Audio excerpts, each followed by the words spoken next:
Hey guys, welcome back to the channel. This is part 2 of our story. If you like this what if story and want to see part 3, let me know in the comments below. Before we start, don't forget to like, subscribe, and share this video with your friends. Also, check the description for more great content and my playlist. This story was posted by pitch_black_ on Wattpad. Now let's start. Teleki was flying over the streets on patrol. Her job was to stop any criminal activity she comes across, but her sights were focused on her personal goal of finding the Green Devil. She came up to the hospital her late husband worked at and immediately wanted to look away from it. Before she tried to ignore her past, she noticed a young boy in a black and green hoodie walking towards the edge of the roof. She flew after him before he jumped. "Hey, what do you think you're doing?" The boy froze for a moment but ignored her and continued walking. "Did you hear me?" "So, this isn't the answer." She was ignored again, and the boy was about to step over the edge. Left without any other options, Inko used her telekinesis to hold the boy in mid-air and slowly bring him towards her. That was a mistake. The person she was holding suddenly rocketed towards her at great speed. She didn't have time to react and took an elbow straight to the nose. The force of the blow made her drop her hold on the boy, and she took a moment to wince in pain. Her nose was now bloody, and she looked at the one who struck her who was now hovering in the air on green flames. "Don't think for a moment I'll go anywhere with you, hero," he growled. Teleki ignored the pain and glared hatefully at the vigilante before him. Green Devil. Nearby people looked up in the sky in shock. The Green Devil in a standoff against the pro-hero Teleki. They made sure to take steps back in fear of the battle about to occur. Teleki raised her fists while the Green Devil kept his arms at his sides. "What are you doing here, monster?" she growled. The devil glared back at her. "Like you need to know. I was just leaving." This time, Izuku turned his back to her and began to fly away. "No, you don't." Before he could get far, Inko stretched out her hand and grabbed him. She turned him around and reeled him in quickly. How sad. Izuku emitted flames from his chest that neutralized Inko's telekinetic grasp, and he was once again hovering on his own. Inko tried to grab him again, but no luck. She aimed for his leg, but flames came off of there too, and her grasp was negated. "You're a fairly high-ranked pro with an impressive quirk. I bet you never imagined someone could counter your power, Teleki." The flames coming off of his chest took shape as a cross that also extended to his back. "It disgusts that this aspect of my power is directly inherited from you, but it'll have to do. I'll just relish the fact that you can't do anything to touch me now. You can thank your idiot daughter. That experience pushed me to come up with this telekinetic negation." A vein was bulging out of her forehead as she furiously flew towards her own son. "Don't you dare talk about my child." Izuku sidestepped and let Inko crash into an air conditioning unit on the roof of the hospital. "So careless." Inko picked herself up and charged again. Izuku effortlessly dodged her flailing arms. Teleki is far better at a distance, but her rage and hatred is making her sloppy and predictable. "Have you no shame? Attacking 2 lone youths in the dark. And what did you do to my son?" She pressed the sun button. "She shouldn't have did that." The Green Devil caught one of her fists and twisted her arm. As Teleki screamed in pain, the devil spoke right in her ear. "Who the hell are you talking about?" Before kicking her down, Teleki clutched her right arm. It hurt more than she expected from a boy, and her fist was smoking. She looked up at the vigilante who was glaring hatefully at her from above. He clenched his fists with barely suppressed anger. "Your idiot daughter and nephew were the ones who attacked me for years, and you did nothing. You pushed me away and now you're focusing your guilt on me because you can't take the time to reflect. Don't you dare come to me proclaiming justice like you're a hero." Oblivious to his internal monologue and blind by anger, she flies up to him readying her fists again. Moronic. As soon as she was close enough, Izuku's entire body emitted a burst of flames that caused Inko's telekinetic flight to be erased. Before she could fall, she was caught by her throat and brought almost nose to nose with the Green Devil. It was terrifying enough to have to stare into the flaming eyes of the Emerald Demon. But his crushing grip around her throat, in his condensed heat, it made breathing next to impossible. You and your daughter really are alike, in the way you both fight like naive children. As if you'll win because you want to so badly. You know I can negate your power, yet you came charging at me carelessly. Charging like a mad bull seeing red, that's the kind of thoughtless maneuver I'd expect from All Might. Izuku then delivered a powerful kick to his mother's stomach, followed by a blast of heat that scorched most of her body and sent her crashing into a nearby building's wall. The flames wrapped around her to keep her captured. Stay down, hero. I've got more important things to deal with than your DMN ego. Izuku was about to leave, but then an empty bottle was thrown at him. He narrowly dodged it and looked back at Inko. She could move her arm enough to grab a dumpster and hurl its contents at him. You just don't know when to quit. Though her determination was admirable, she was doomed to fail from the start of this fight. Every shot she took missed by a mile with how quickly he was able to dodge. Eventually, Inko got frustrated enough to hurl the entire dumpster at him. Please. Izuku scoffed as he extended both his hands, and two large flaming replicas caught the dumpster with ease and crushed it. The crushed and partially melted dumpster fell to the ground with a loud thud, and Izuku looked down at his mother with disdain and dissent. He legitimately found this sad. That pushed Inko to do something desperate. She placed her hand against the wall she was stuck to, and cracks formed around it. Izuku was curious what she was doing, as it seemed to take some great effort on her part, though it would ultimately prove meaningless. She pulled apart the wall she was stuck to, freeing herself and giving herself harder ammo to throw. She hurled chunks of cement at the Green Devil, not thinking about anything other than taking him down. The latter still dodged effortlessly, easily able to read her next move with his keen eyes. That's right, get mad. You're not even fighting me anymore, you're fighting the fact that I'm right. You'll do anything to avoid owning up to your past mistakes and poor choices, so you attack me in a futile effort to lessen the weight. That hatred inside you doesn't compare to what I feel for you and your family. It's what drove me to kill those gutter punks when we crossed paths. So keep at it. Keep tearing down everything around you to get to me. Because in reality, you're only tearing down your own reputation. The Green Devil then raised his right hand and used the fire around it to forge a searing hot blade, the same one that cremated the insides of that drugged-up villain. Inko watched in surprise and growing fear as he expertly and effortlessly sliced and diced the bricks she threw into pebbles. Teleki froze momentarily as the Green Devil gauged her. He relished the fear written all over her. What's wrong?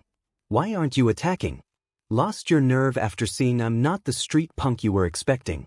Hardly a surprise that the apple didn't fall far from the tree. It was the same with those brats you coddle.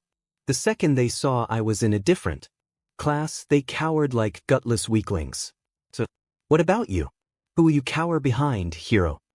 Izuku picked his words well, knowing exactly what to say to get his discouraged mother into another frenzy. It was just too entertaining to watch her flail helplessly, and it was a good way for her to repay the years of depression her neglect caused. Teleki pulled apart another large chunk from the building and threw it at Izuku, who easily sidestepped it. She repeated this useless tactic 5 more times, ripping out sizable pieces of buildings and throwing them at her target. The devil either dodged or sliced the attacks in half. On the 5th one, he decided to show Inko something that would be burned into her memory. Another display of their difference in power, and that he should never be compared to the street rats she's used to fighting. Izuku's Hanf blade returned to its natural fire state, but then he did something that made Teleki's eyes widen. I've studied this move of his extensively, time for its first test drive. The flames surrounded his entire forearm and glowed brighter as they were condensed before he fired. Is that Flash Fire Fist, Jet Burn? As Izuku's fist collided with the chunk of stone, it blew apart in a burst of intensely heated flames. The explosive heat on impact roared throughout the streets, heating up the area considerably. Didn't think I'd put out that much power. Endeavor, although I despise you, your moves have their uses for someone who with my quirk. For instance, setting myself apart from the scum you heroes are so proud of cleaning up. Meanwhile, Inko stared up in newfound horror.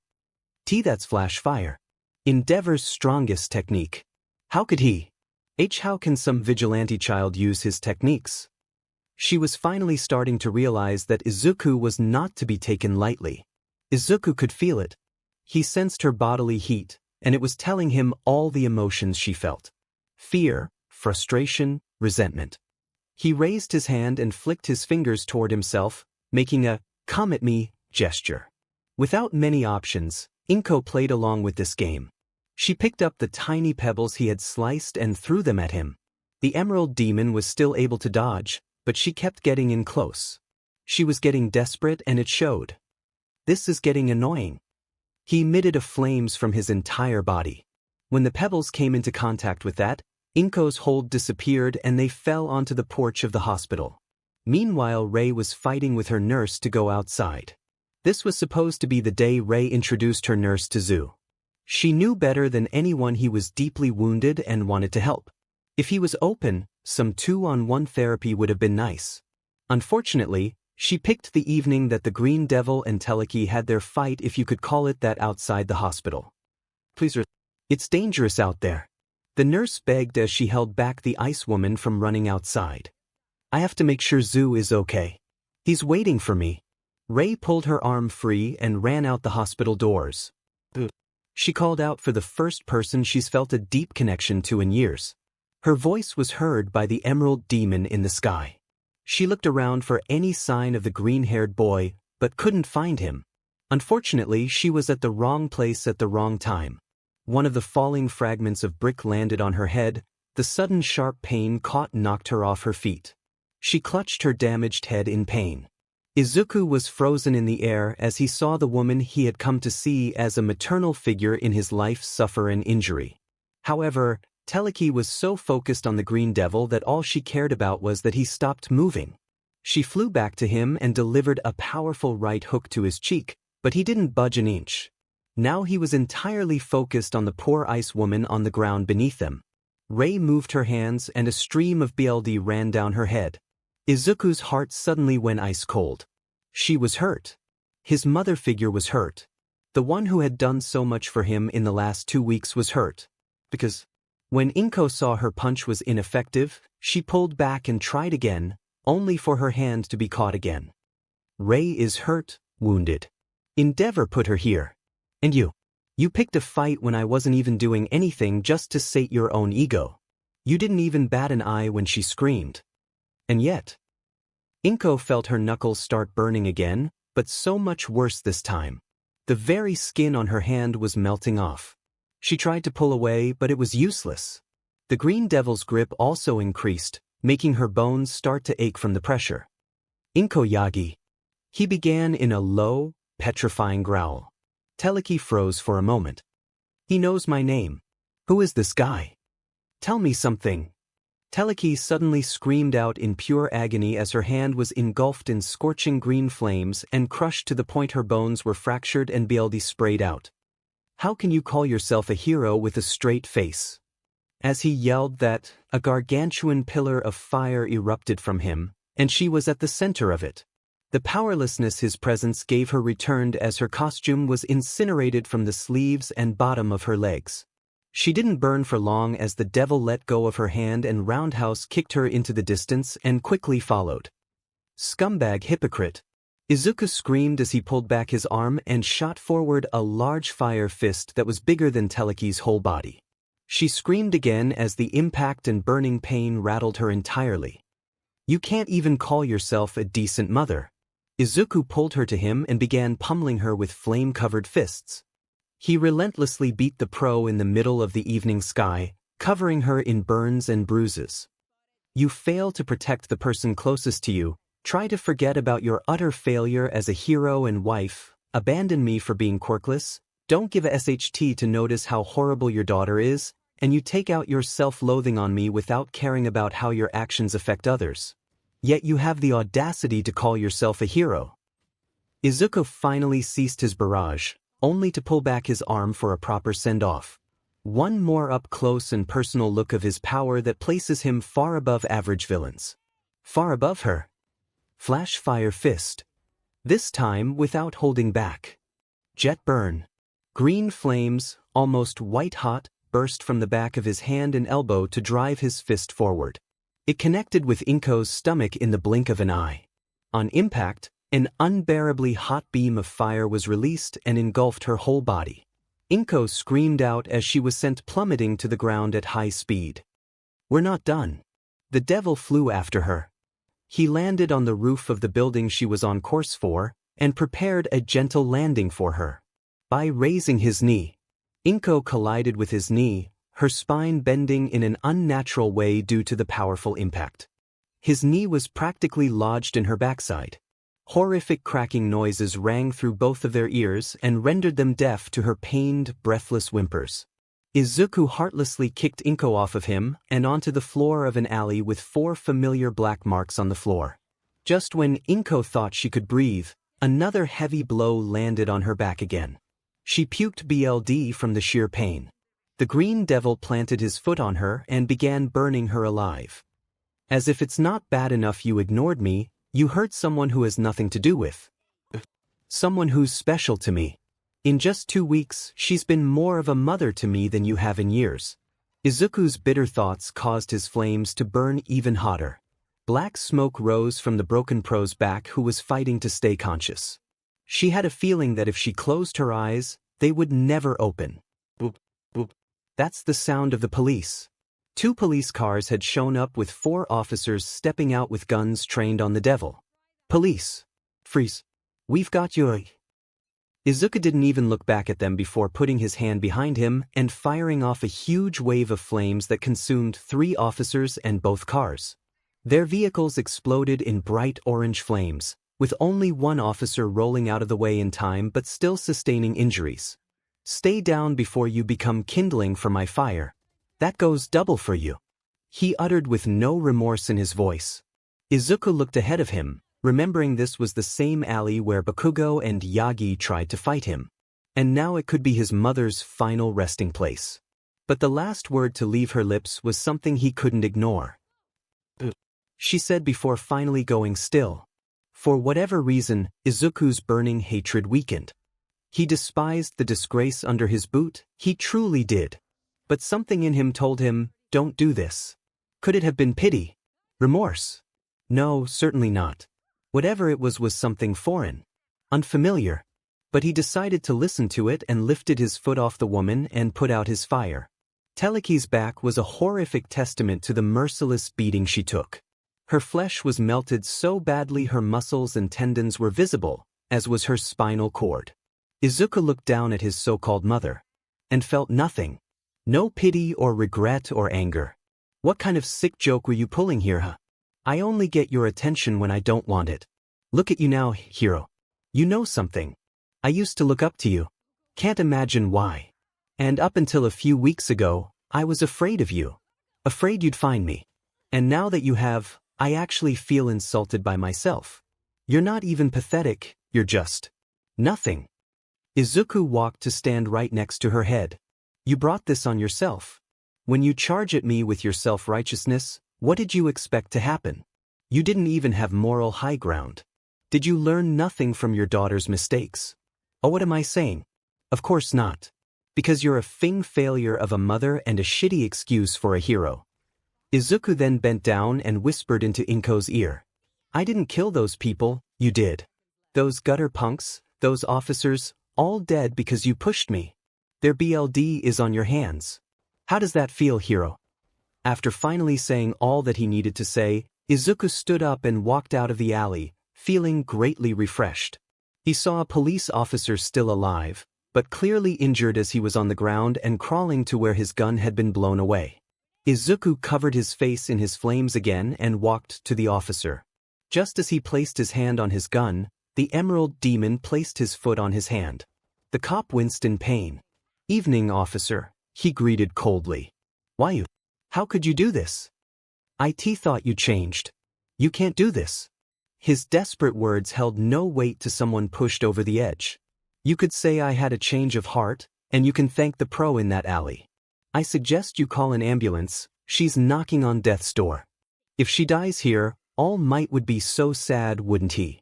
The devil pressed his foot down even harder on the man's hand, causing it to bleed. Please, think about what you're doing. You're better than this. Remember those kids you saved. The devil glared angrily as smoke began to rise under his foot. "Don't remind me of my greatest regret," he growled. "But speaking of them, they're being trained by All Might, right?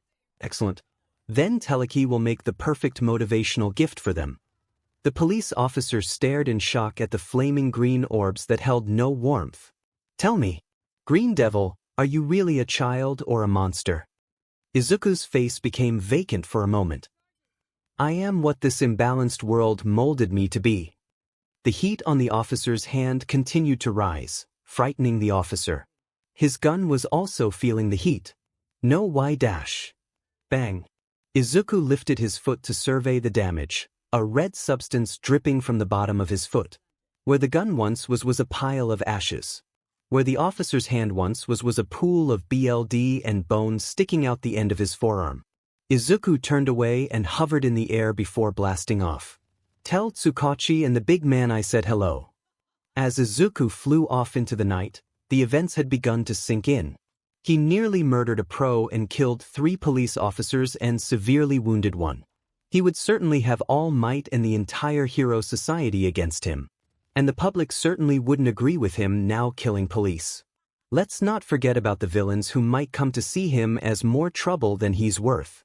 Well, DMN. Looks like I'm gonna have members from both sides coming after me. Although he knew that, he didn't feel discouraged or fearful. A small smile formed on his lips. Hated by everyone. Hardly anything I'm not used to. Let's see how long I last. Elsewhere, splendid, superb, absolutely stupendous. Well done, Izuku. You far exceeded my expectations. A shadowed figure cheered as he watched the Green Devil flee the scene. "I thought you would toe the line after nearly killing your mother, but the things you said to her as she died. And that poor officer you spared before. Simply poetic. And the feeling you had when you spared your dear mother. I know what it really was. You felt that it's too soon for her to embrace the sweet release of death. She has too much to face before she can be allowed to die. I agree completely. However, as you know, this will make All Might desperate to find you. Assuming he's not too busy grooming that dog and that poor excuse for a successor. Fear not, I have faith that you will be able to handle him when the time comes. You know better than anyone that knowledge can be an even sharper blade than raw strength. I'll be watching you very carefully, and sending a few tests of my own to help you reach your peak." The villain grinned heinously to himself as a number of test tubes holding strangely malformed figures lit up behind him. "Show us what you're made of. Make us proud." The next day, Rei had a patch on her forehead where she was hurt and had just received a scolding from her nurse for reckless behavior that got her hurt. Because of that, she was confined to the hospital walls indefinitely, but she didn't care about that. She just wanted to see Zu again, but it was very unlikely she'd get the chance as far as she was concerned. She hated Teleki for that. The Green Devil was there, sure, but she was the one to initiate the fight. While Rei was stewing, she was unaware of the young man watching her through her window from the opposite building. Izuku felt a pang of sadness in his heart. "I'm sorry, but this is for your own good. If I truly care about you, then I'll stay away. Goodbye." Inko's dreamscape Inko, or rather, Teleki, was standing in the middle of a ruined park. It was the same park she remembers taking Izumi and Izuku to up until they were 8. When she started bringing only one of them. But it wasn't the same park anymore. Everything was either melted or burned to ash. With smoke still rising. The destruction appeared to be recent. "Mom." Teleki froze when she heard that voice. Looking across the playground, she saw her boy in his middle school uniform. He was in terrible condition. His uniform was burned and scuffed while he himself was bruised and bloodied, like he had just been assaulted. Tears were flowing down his cheeks as Inko ran toward him. "Izuku, don't worry, it'll be okay. I'll protect you." When she got close, he started backing away, the unease on his face increasing as she got closer. But, as usual, she ignored his feelings and kept running. That earned her an up-close and personal view to see a hand burst through Izuku's chest from his back and hold his heart right in front of her. Hers and Izuku's eyes widened in abject horror, the latter vomiting an obscene amount of blood and being lifted off his feet. Inko looked behind Izuku to see a figure the exact same height as him clad in green fire. "Hello again, Teleki," he spoke in a distorted voice with the crackling of fire behind it. "You." Suddenly, the playground was engulfed in a forest of fire. The bloody hand holding Izuku's heart was set ablaze, and the dying boy gasped while smoke escaped his wounds and mouth. "Get off my son!" Teleki yelled while extending her hand out, but nothing happened. The green devil merely shook his head in disappointment. "How dense are you? Did you already forget I can neutralize telekinetic waves? You're powerless." Inko clenched her fists and tried swinging them, but was held back by green chains wrapping around her. "You monster! You won't get away with this. For all the lives you've taken, I will dash." Teleki's heroic rant was cut off by Izuku's dying groan, which came out of his mouth in the form of green flames. "Spare me your heroic drivel nonsense.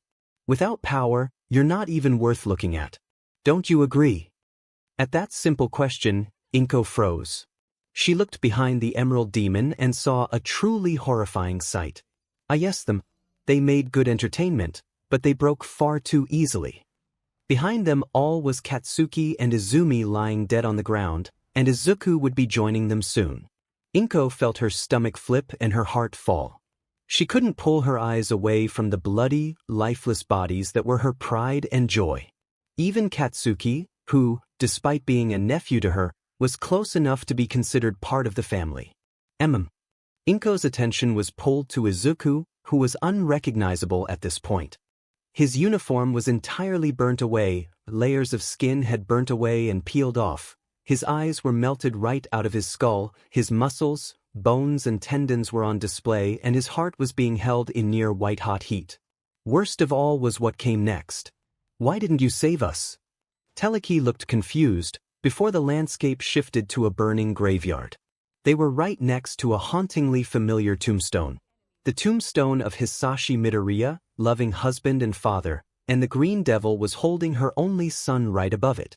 Tears streamed like waterfalls from the broken heroine's eyes, but they did absolutely nothing against the raging green flames.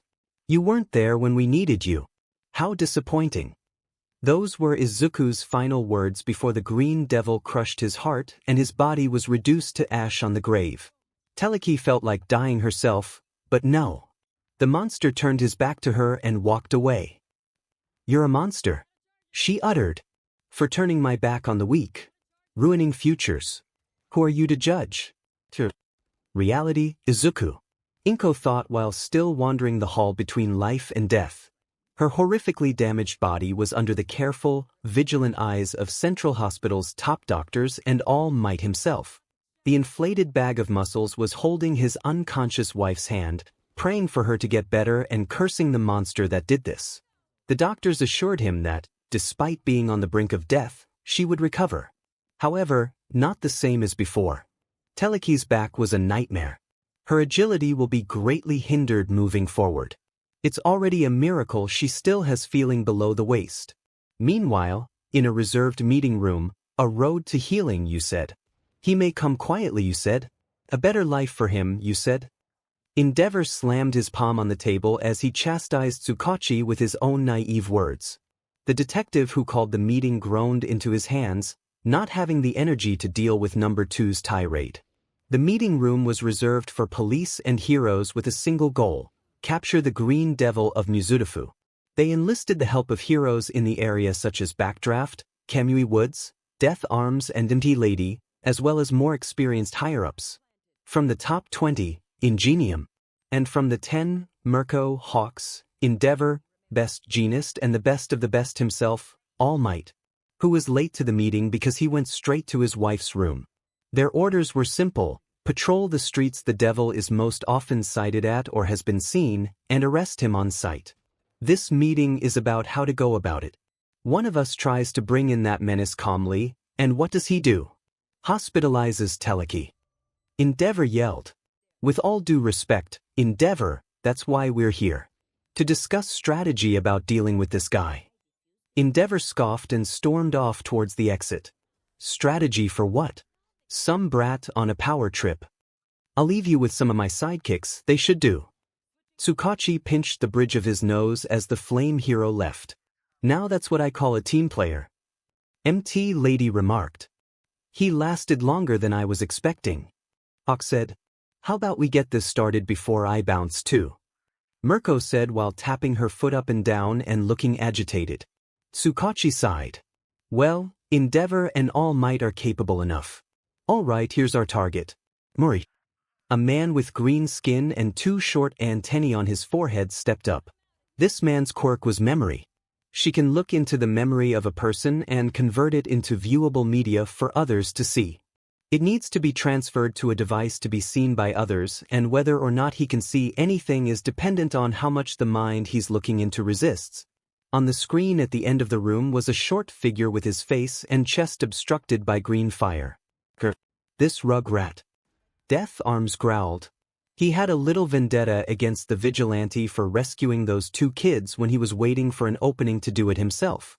The Green Devil, at least that's what the public calls him.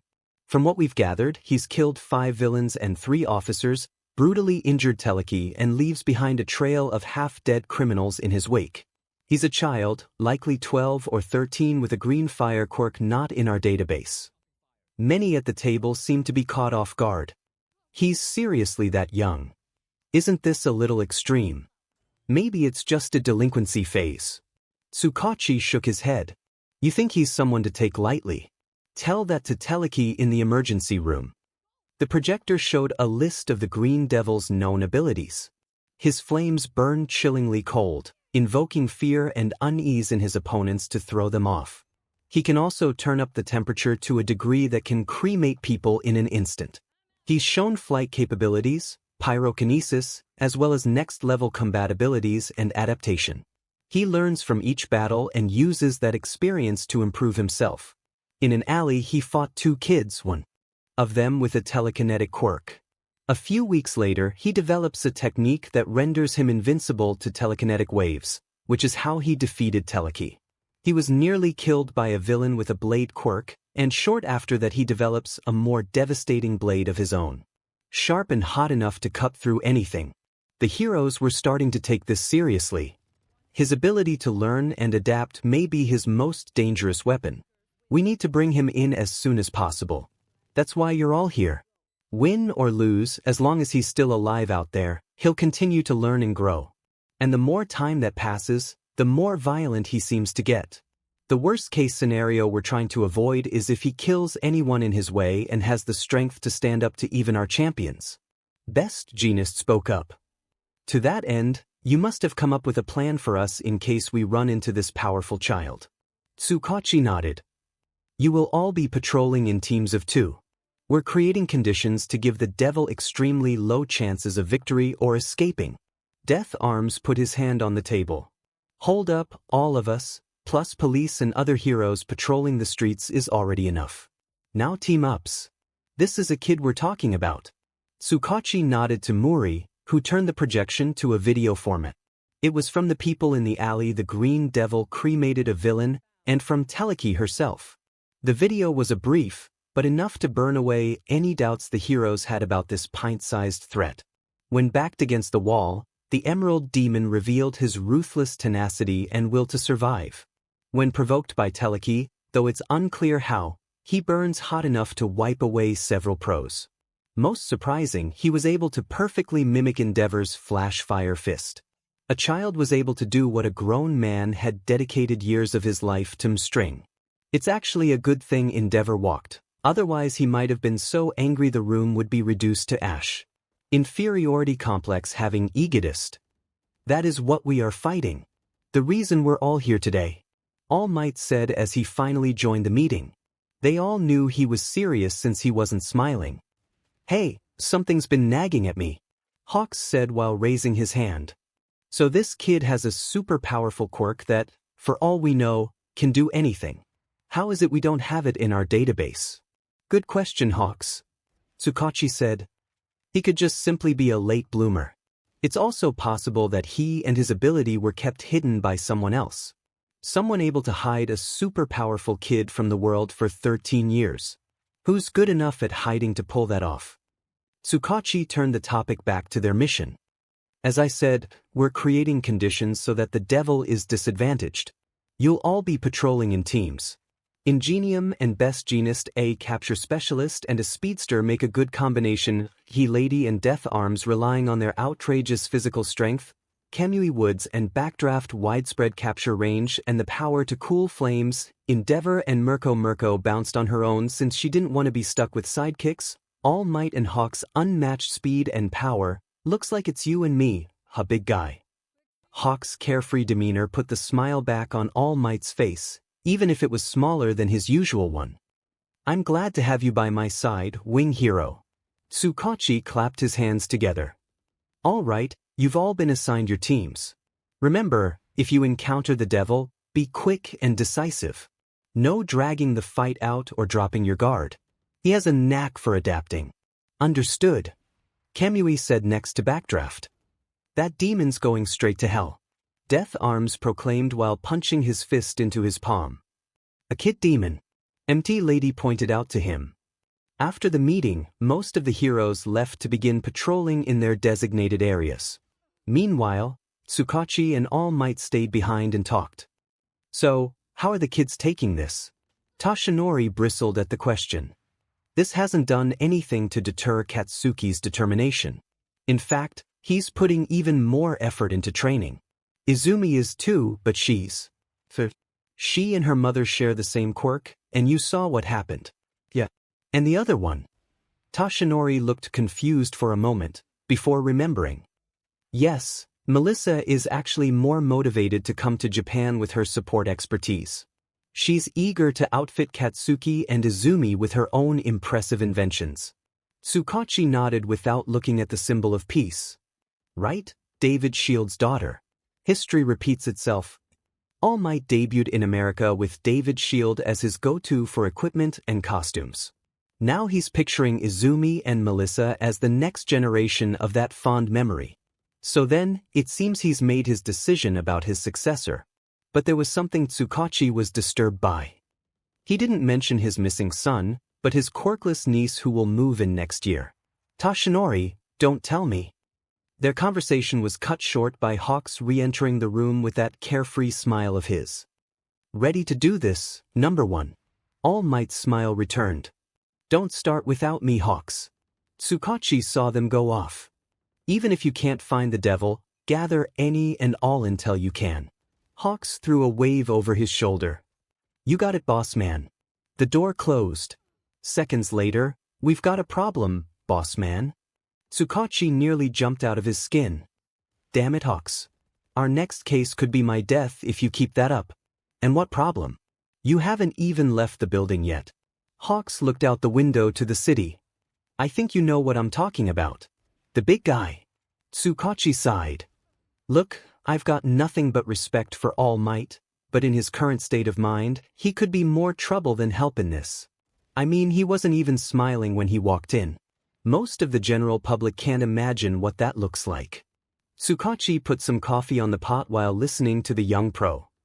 Yeah, after what happened to Teleki, he'll likely be less than patient enough for this situation. Hawks put his fist under his chin in thought. Late bloomer. He had a quirkless son, didn't he? Missing, allegedly kidnapped. Tsukachi nodded. Hawks asked him to pull up the video memory from Teleki's encounter with the devil. He studied the green flame user more carefully this time. In the beginning it looked like he was messing with Teleki, not taking her seriously. He seemed pretty talkative for a broody rebel. Though, that could just be disliking of heroes in general. The video continued until the end. That's definitely not something to ignore. Whatever Teleki said or did, it made him fight like a different person. Something just snapped. Something inside of him. Tsukachi took a sip of his coffee. Too bad Teleki doesn't remember more details. She was so focused on him, it's like tunnel vision. Hawks pulled down his golden shades. This kid, you said he's not only strong but smart. He observes abilities, even mid-battle, and adapts to meet them, or copies them to get an edge. His fighting style could change at any point. He must have a library of notes, huh? Tsukachi glared down at his mug. Real quick, what was Teleki's ex-husband's quirk? Fire breath. but nowhere near the level the Green Devil is on. Kids often show more potential than their parents had. Izumi Yagi is an example of that. One last thing I'm curious about, his motivation. Trying to achieve. What pushed him to be the Green Devil?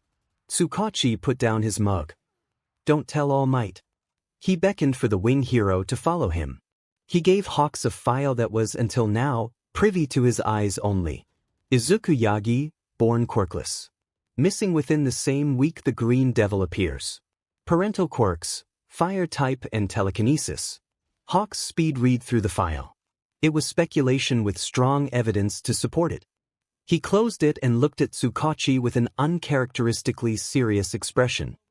All Might and Teleki can't see this, not until we have solid proof. The two of them left the building. Izuku spent years of his life studying all kinds of heroes, villains and their quirks and fighting styles. He has encyclopedic knowledge on the subject, and pairing that with bitterness and a power we know little about, it could be seriously bad. Tsukachi nodded. We'll stop him from falling even deeper. No matter what he's done, he's still a hurting child. Elsewhere, isn't this a double-edged sword? You've become so strong that now the heroes are mobilizing. Though perhaps this is a blessing in disguise. I wonder how the adoring public will react as their champions fail to bring down a lone vigilante, and in turn giving burgeoning villains inspiration to act. All Might being in the dark about Izuku's fate works in my favor. He'll swing mercilessly at his own son, feeding the fire that propels him. This will make quite a delectable show. The shadowed figure grinned hideously. You heroes have unknowingly doomed yourselves, and will only sharpen the blade that will end up in my grasp. It was a usual morning for Izuku, the Green Devil. Started off by beating the scum of Mizudafu's underbelly. This one had an interesting little detail, though.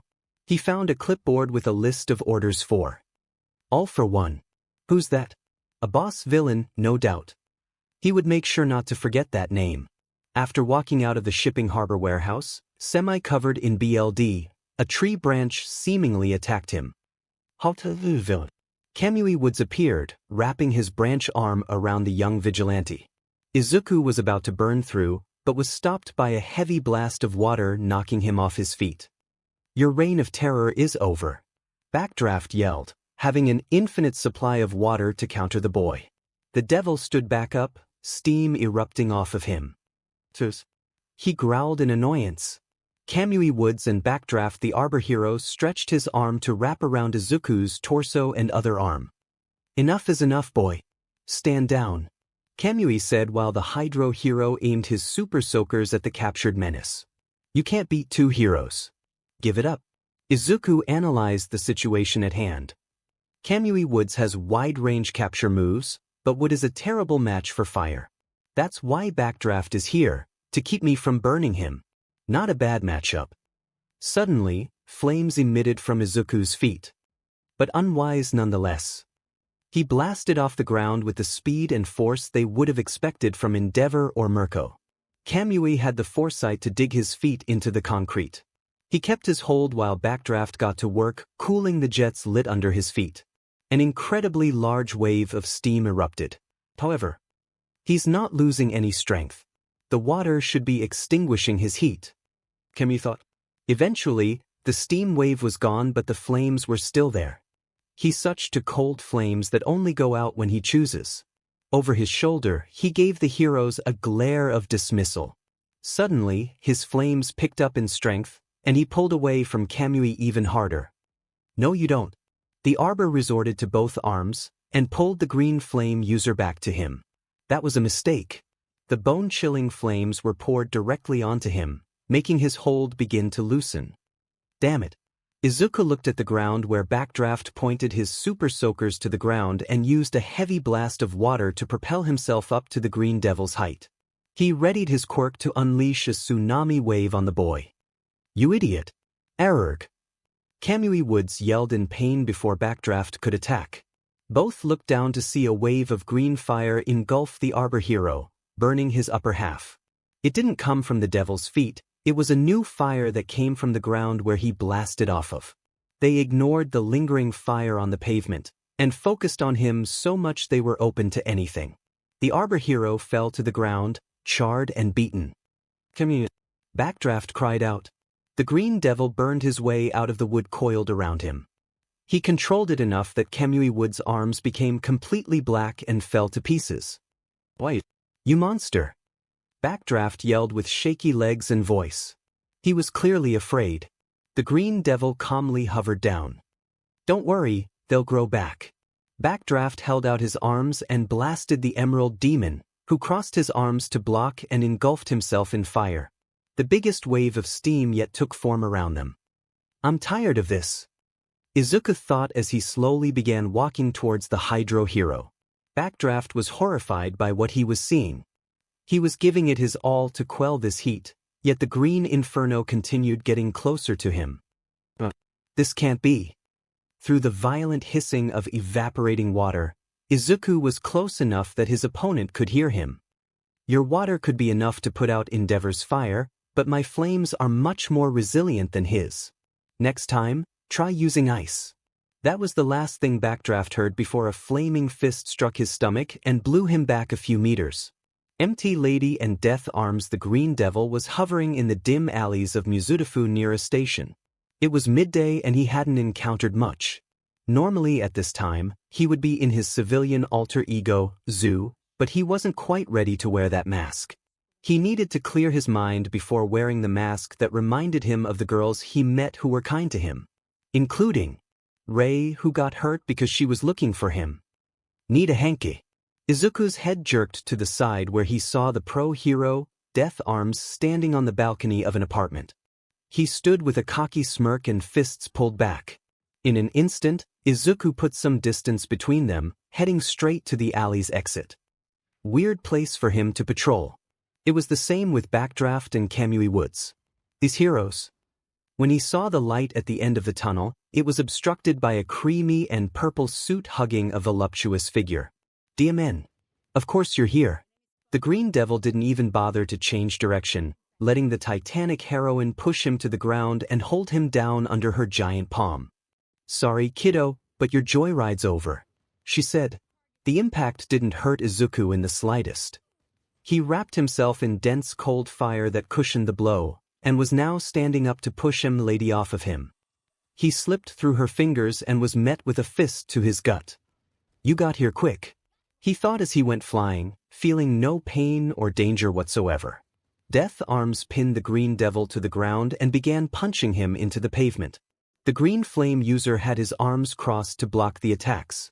Nearby citizens were watching and cheering as the pro beat the murderer into the ground. "Lady, not so much." "Hey, take it easy.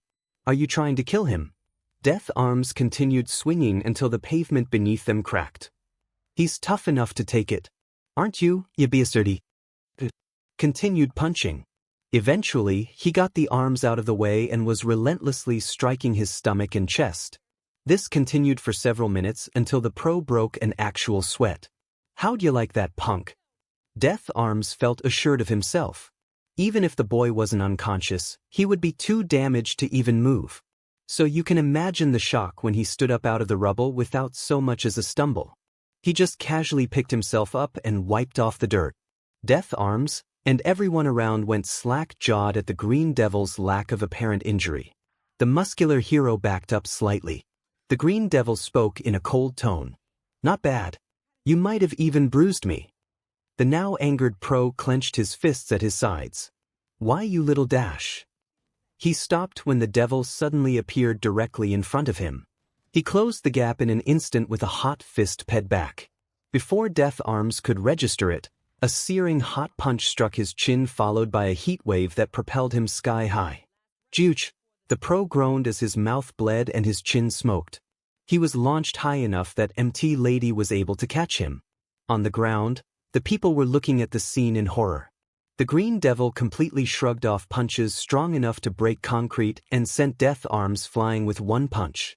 But Izuku didn't care about them. He had his sights on the muscle-bound hero. How obnoxious. Only a bully tries to solve his problems with brute force. He thought as he flew up to a rooftop on equal height as the pros. Death Arms was very clearly enraged, veins popping and sweat rolling down his head as he glared at the Emerald Demon. And like any bully, you're far easier to tear down than you think. MT Lady tried whispering words to calm her coworker down, but it was overshadowed by two simple words from the Green Devil. "I'm bored," he said as he turned his back to them. Death Arms snapped. "What did you just say, you heartless little 𝐒𝐮𝐸𝐻?" In spite of his rageful outburst, the Green Devil just turned his back to him and slowly walked. "I said I'm bored. You're boring me." That was the last straw. Death Arms leaped from Emilady's hands and was poised to crush the devil. How sad. Izuku just put his hand behind his head and unleashed a torrent of green heat. Death Arms was entirely engulfed and landed on the ground in a smoking heap. When he would regain consciousness, he would have to live with the fact that he wasn't taken seriously for even a moment by a vigilante child. That just left MT Lady to deal with. She tried to grab him, but she couldn't hold on without getting burned. As she blew her smoking palms, Izuku looked at her with pain in his flaming eyes. "Takayama. Forgive me." He ignited his right arm and moved it forward. A massive arm of moderately hot flames emerged and grabbed MT Lady's face. The mountainous hero was caught off guard and was pushed to the ground in a surprisingly quick motion. The ground below shook with a small tremor, and the back of her head was now bleeding. When the blonde gathered her bearings, the boy was nowhere to be seen. That sure felt familiar. 𝐒𝐮𝐬𝐻, not what you think. The Green Devil stood above the rooftops of Mizudafu, bathed in the orange light of the setting sun. He went to a district that wasn't too crowded. No police, no heroes, just the public going about their business. Just as I thought. The heroes are laser-focused on me, to the point they neglect areas I haven't been seen or very active in. That leaves the public to fend for themselves while they're getting their butts handed to them. Right as he finished his thought, he noticed a young teenage girl trying to get rid of some punk her age. He was flexing, showing off his quirk to her, while she couldn't care less. His quirk that covered his arms in stone. Izuku's eyes narrowed as he realized that was one of his ex-classmates from Aldra. And that girl with purple hair and EUX cord earlobes. 𝐒𝐿𝐻. He was suddenly overcome with a blinding longing to kill the blockhead currently harassing the purplet. He moved in close enough to hear them while staying out of sight, and made a fire blade out of his right arm. "Come on, bud. With a quirk as tough as mine, I could keep your delicate self safe." 𝐒𝐿𝐻 just glared heartlessly at him. How are you gonna protect anything with such a fragile-looking power? The blockhead became aggravated at that. "What did you say? My quirk's top tier compared to your freaky ears. Why don't we test that?" The girl's ear jacks shot straight at the boy's stone-covered arms and sent heavy vibrations into them, shattering the rock and rendering his arms limp. The AUX cord girl flipped him off before walking away. "Like I said, fragile." While the idiot was lying broken on the floor, the green-haired spectator from above had a wide grin on his face. He watched the once bullied girl he saved walk away confidently. "At least I don't have to worry about her." As he was prepared to leave, he catches suspicious movement in the corner of his eye. A grown man checking his surroundings before disappearing into the darkness of an alley. He followed, and saw he was contacted by someone. Extending his hand, Izuku discharged small green embers to hover around the man, close enough to hear both ends of the call himself from a distance. "How are the heroes doing?" "Just like you said, Demon Lord. So focused on the Green Devil, we can get away with pretty much anything." The agent responded. "Demon Lord. Sounds like a self-absorbed boss villain." Izuku thought. Easy now, depending on how things go, that could change dramatically. "I take it the preparations are going according to plan." "Yes, sir. In just 1 month, it'll be ready for its first test drive." On the other side, the Demon Lord had a wicked grin. "Excellent, and I'd just like to say, thank you." The agent smiled proudly. "It's been my pleasure to serve you all 4- for being such a good martyr." As the villain leader finished speaking and hung up, the agent felt a chill running down his spine. No, he dropped his phone and looked around himself. Green embers. No, he wouldn't. From above, a ball of green fire approached at alarming speeds. Not like this. The desperate man raised his hands and emitted golden sparks of electricity, but they were useless against the boy's protective flames.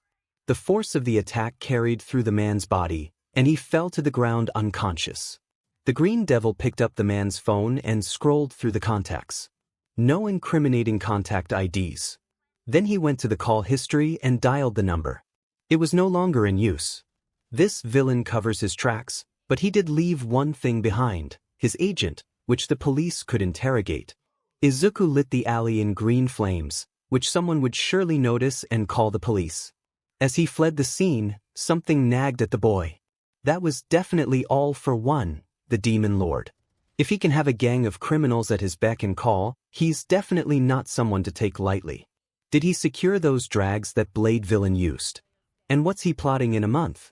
The more he thought, the less sense it made for him to know all this so easily. This guy likes to operate in the shadows a safe distance away. He knows how to cover his tracks. He knew I was listening. He wanted me to listen, and what's going down in a month's time? All for one, what are you plotting? Ingenium and Best Jeanist, it's been 1 week since the incident with that agent, and learning about All for One's plot, one of them at least. But still, Izuku's in the dark about so much. That leaves at least another 3 weeks before his plan gets off the ground. Where is the Demon Lord hiding? What does he want with the Green Devil? How long has he been watching? How much does he know? These questions keep the young vigilante on edge, and he's even less willing to show mercy on villains and criminals because of it. His thoughts were interrupted by his clothing suddenly becoming unbearably tight, to the point of immobilizing him. He found it nearly impossible to move without tearing his clothes. Best Jeanist. While he couldn't move his body, he could still emit the flames keeping him airborne. Suddenly, Izuku sensed something hot and fast coming his way. He felt it was about to strike him, and tried to protect himself in his flames. He felt a powerful blow on the back of his head, and the heat of a radiator briefly contacting his quirk. Ingenium. The blow was enough to send him crashing into the ground. He could only JRK his now bleeding head to glare at the Fiber Hero and Turbo Hero. Apologies for the rough methods, but even if you are a child, we can't let you continue tearing everything around you apart. Best Jeanist said, looking fairly strained. It's over, no more running. Ingenium said. Izuku just growled and tried to ignite his quirk, but Best Jeanist tightened his hold on him, to the point he couldn't breathe. Resistance is futile. You may be a match for the local heroes, but we're highly regarded for a reason. The Green Devil didn't say a word, and put out the flames surrounding him. That's better. Ingenium moved to grab the captured vigilante, but he suddenly keeled over, feeling an intense pain in his engine calves. And smoke coming out of them. Ingenium, what's the matter? Best Jeanist's attention was split, and he loosened the bindings on the Green Devil. Quickly igniting his right arm in fire hot enough to incinerate his sleeve, he blasted the ground beneath him and launched off it. Not so fast. Blackout bind. The intact fabric on Izuku's body tightened around him again, especially around his neck. He couldn't move or breathe, but this time his arm was free. He raised it high with the flames surrounding it burning hotter and brighter. Flash Fire Fist, Hell Spider. Flaming tendrils the size of the Green Devil's arm were released from his fingers. Best Jeanist looked in awe of the boy's display before doing his best to evade. That's Endeavor's move. But on a larger scale. Best Jeanist had to limit his movements to keep his hold on the demon child while avoiding being burned alive, but Ingenium couldn't even get off the ground. Izuku sent a fire tendril to the downed speedster, whom Jeanist had to quickly move out of the way. That gave Izuku the window he was looking for, and both upper pros were engulfed in hot flames. The viridescent inferno that scorched their skin was the last thing they saw before their target disappeared. Central Hospital. I have no words. Tsukachi said. Most of the heroes in this operation were on medical beds with their severe burns being treated.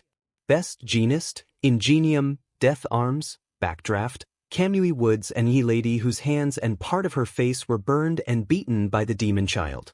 The only ones left were All Might and Hawks. And to make matters worse, the Green Devil's friend has given them even more reason to be frightened.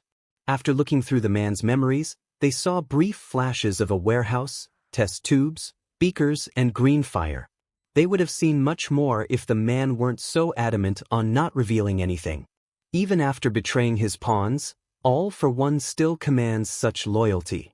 Several heroes defeated, reason to suspect All for One is back in action, and the public losing faith in heroes. All of this brought about by one child. We need to bring him in, not just for the public's peace of mind, but everyone's good, him included.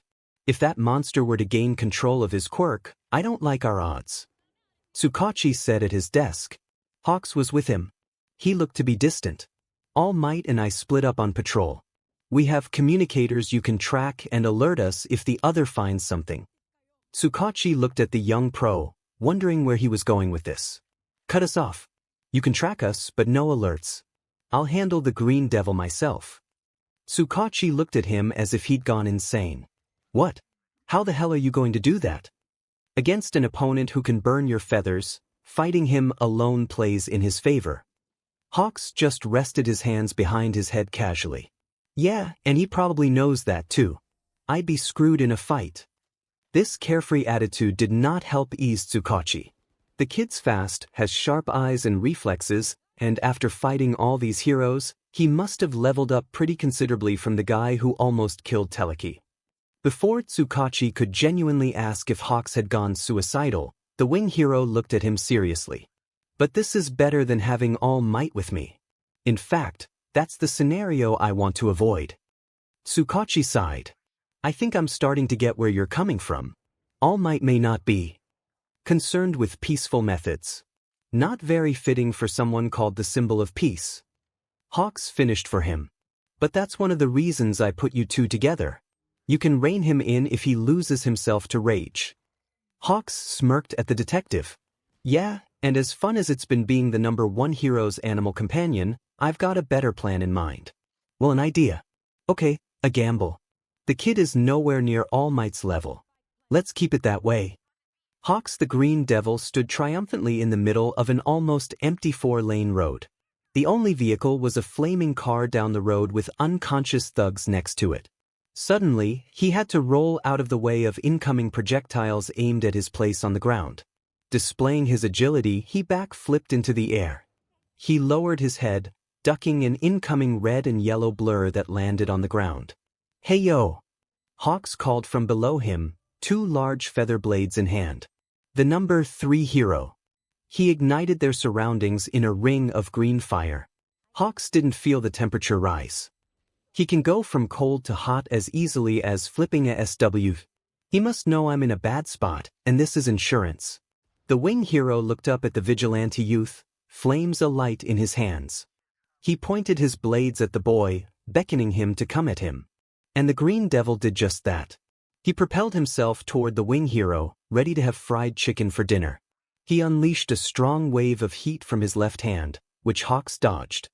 He went to my right side, why not above the flames and attack from my blind spot? Regardless, Izuku took a shot at his right. Hawks was quick enough to dodge again. He could have used the flames already behind me to hold me down.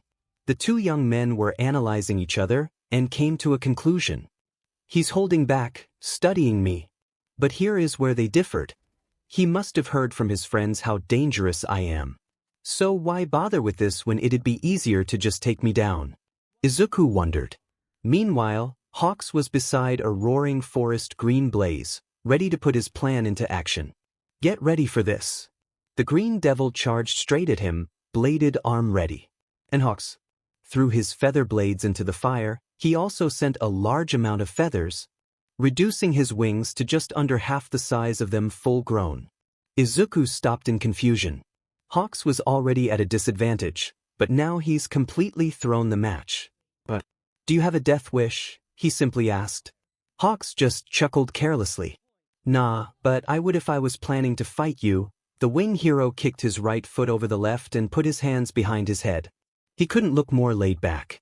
Fire and cramped spaces don't really work for me, and this flaming birdcage you made would make fighting you hell. You're a bright kid, you must know the ins and outs of my quirk. The Green Devil gauged Hawks carefully, reading his thermal energy to detect his emotional state. He's not exactly calm, but not buying time for anything. He wants to talk. Against his better judgment, Izuku let his hand blade diminish. Fierce wings, he began. Your feathers are tough, yet supple. You control each one, and pick up vibrations through them from a long distance. You have peerless speed and movement, but weakness to fire and power types.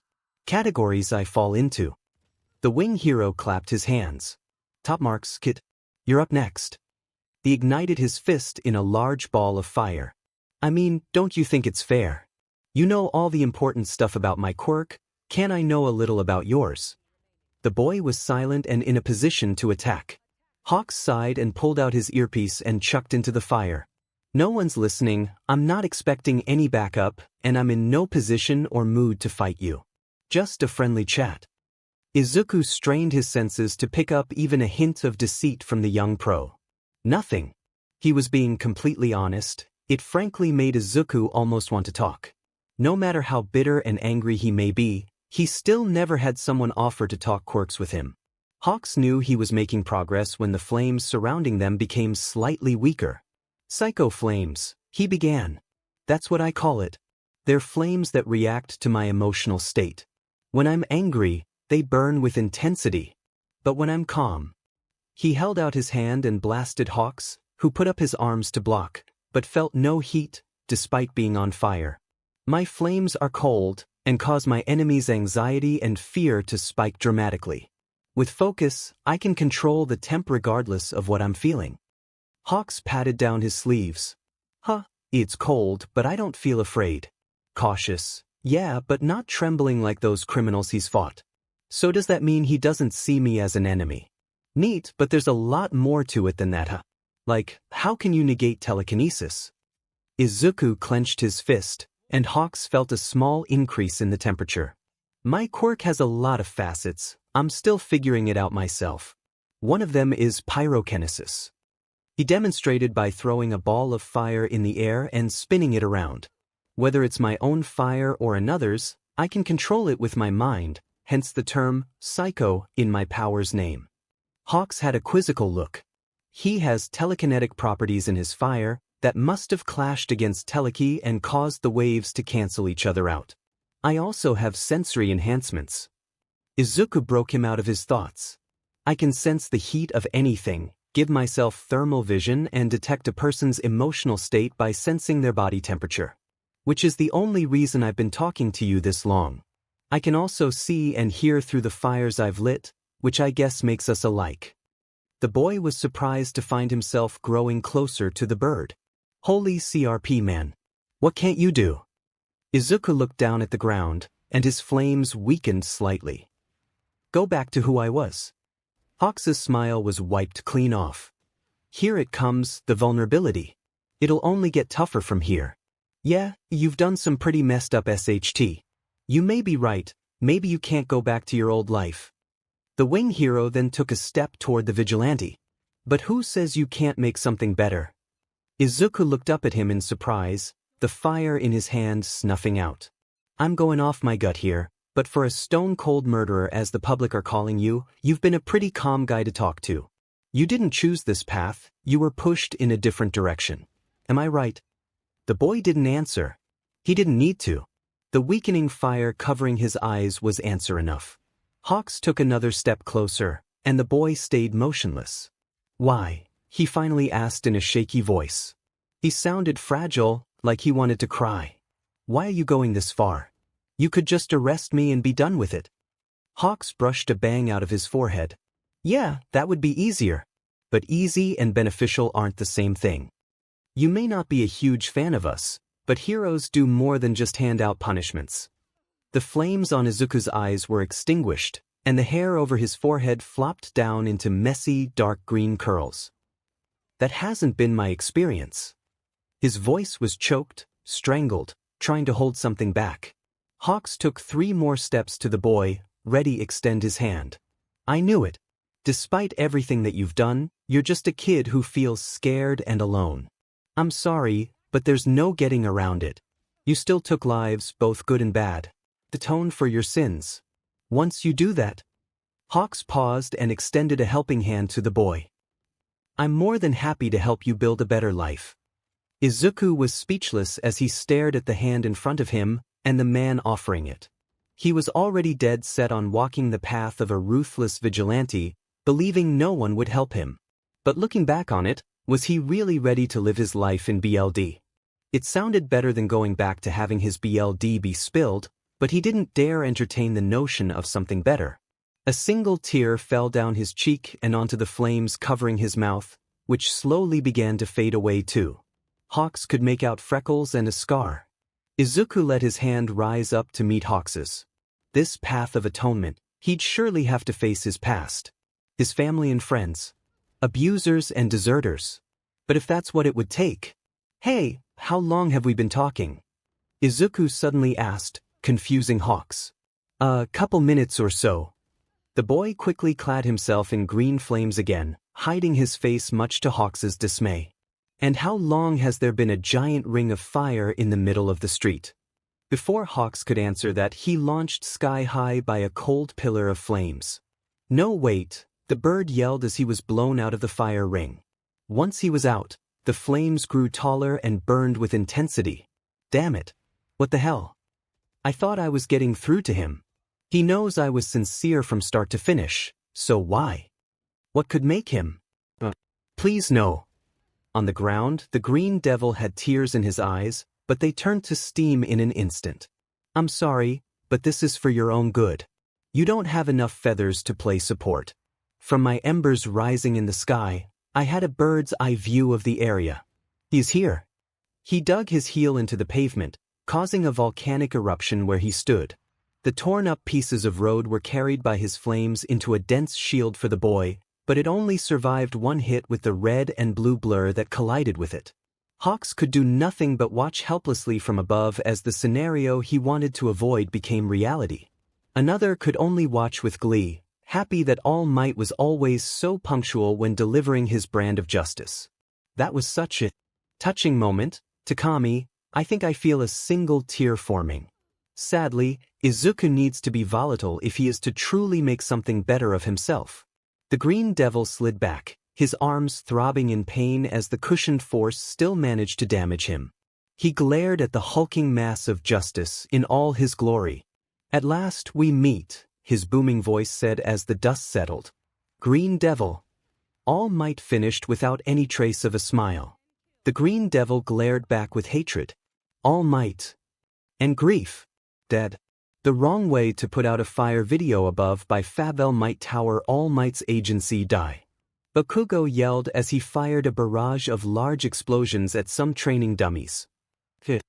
Izumi exclaimed in exertion as she quickly flung her dummies at the nearby wall. When All Might took the two as his trainees, he decided to do so in his agency. Having top-notch training equipment and an environment that pushes them to be their best will make it go much smoother. This will only last for the next month, after which they'll begin juggling training with homeschool. The pair took a breather with some cold water bottles. This couldn't be better. Katsuki huffed with a sadistic grin. Yeah, training with the #1 hero. By the time we get to you, we'll be better than the average pro. Izumi said while sipping her water. Katsuki's grin grew. Not just that. While we're here getting better every day, All Might's eventually gonna find the green devil and take that effer down. The blonde wiped the sweat from his brow and clenched his hot fist.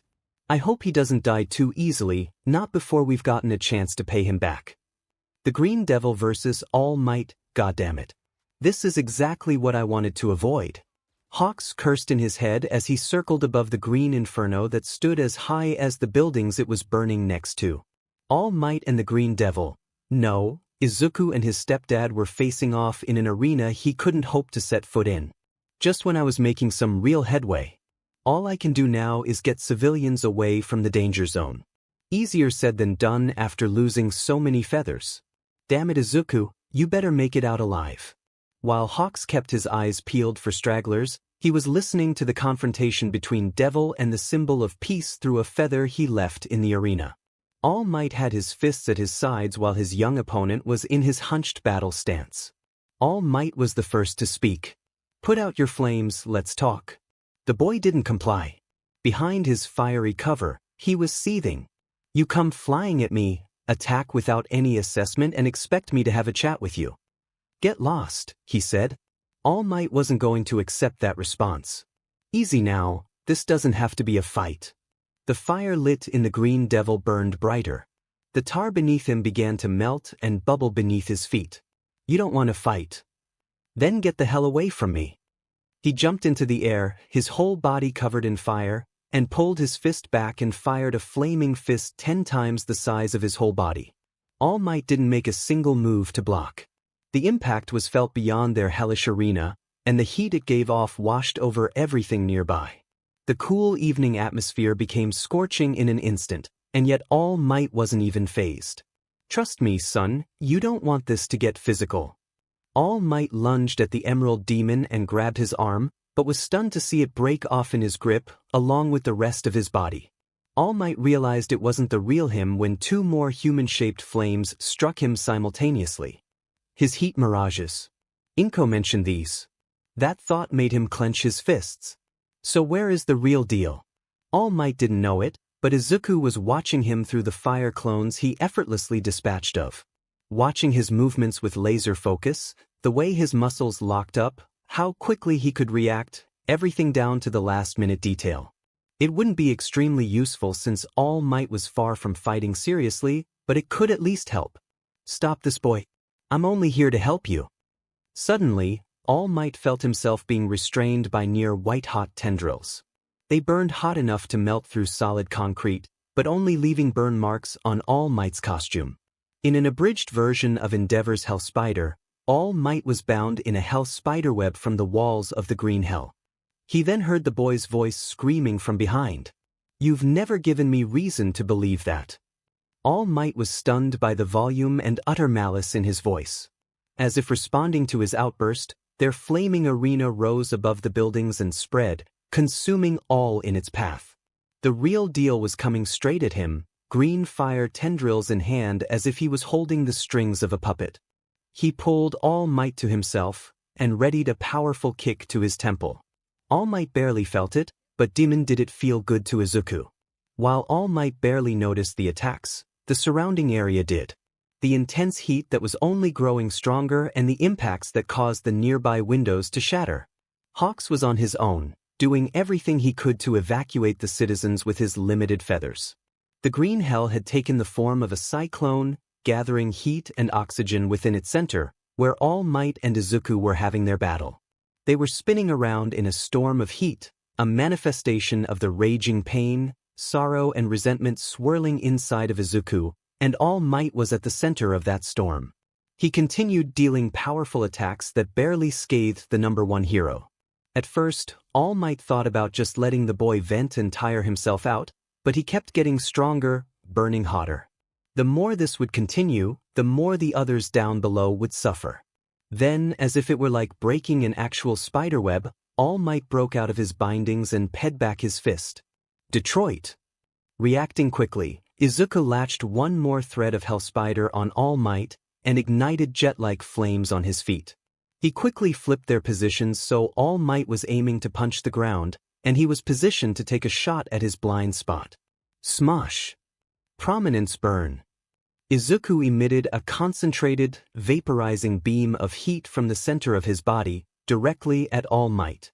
It drove the blonde close enough to the ground that when he finished his smash, his fist connected to the pavement, causing an earthquake. The shockwave that ripped across the area served to carry the green devil's flames further. As Hawks evacuated the last of the evacuees, his backside was almost completely devoid of feathers. He made sure to get a safe distance away himself, but chose a bad place to perch. The flaming shockwave paired with an earthquake-inducing smash caused the already damaged building he surveyed the area from to crumble. When he emerged from the destruction, he had a twisted ankle. Damn it, #1. What the hell are you doing? He yelled in exasperation as he limped away from the battlefield. Hawks, while not usually one to outburst like that, had every right to be frustrated with All Might.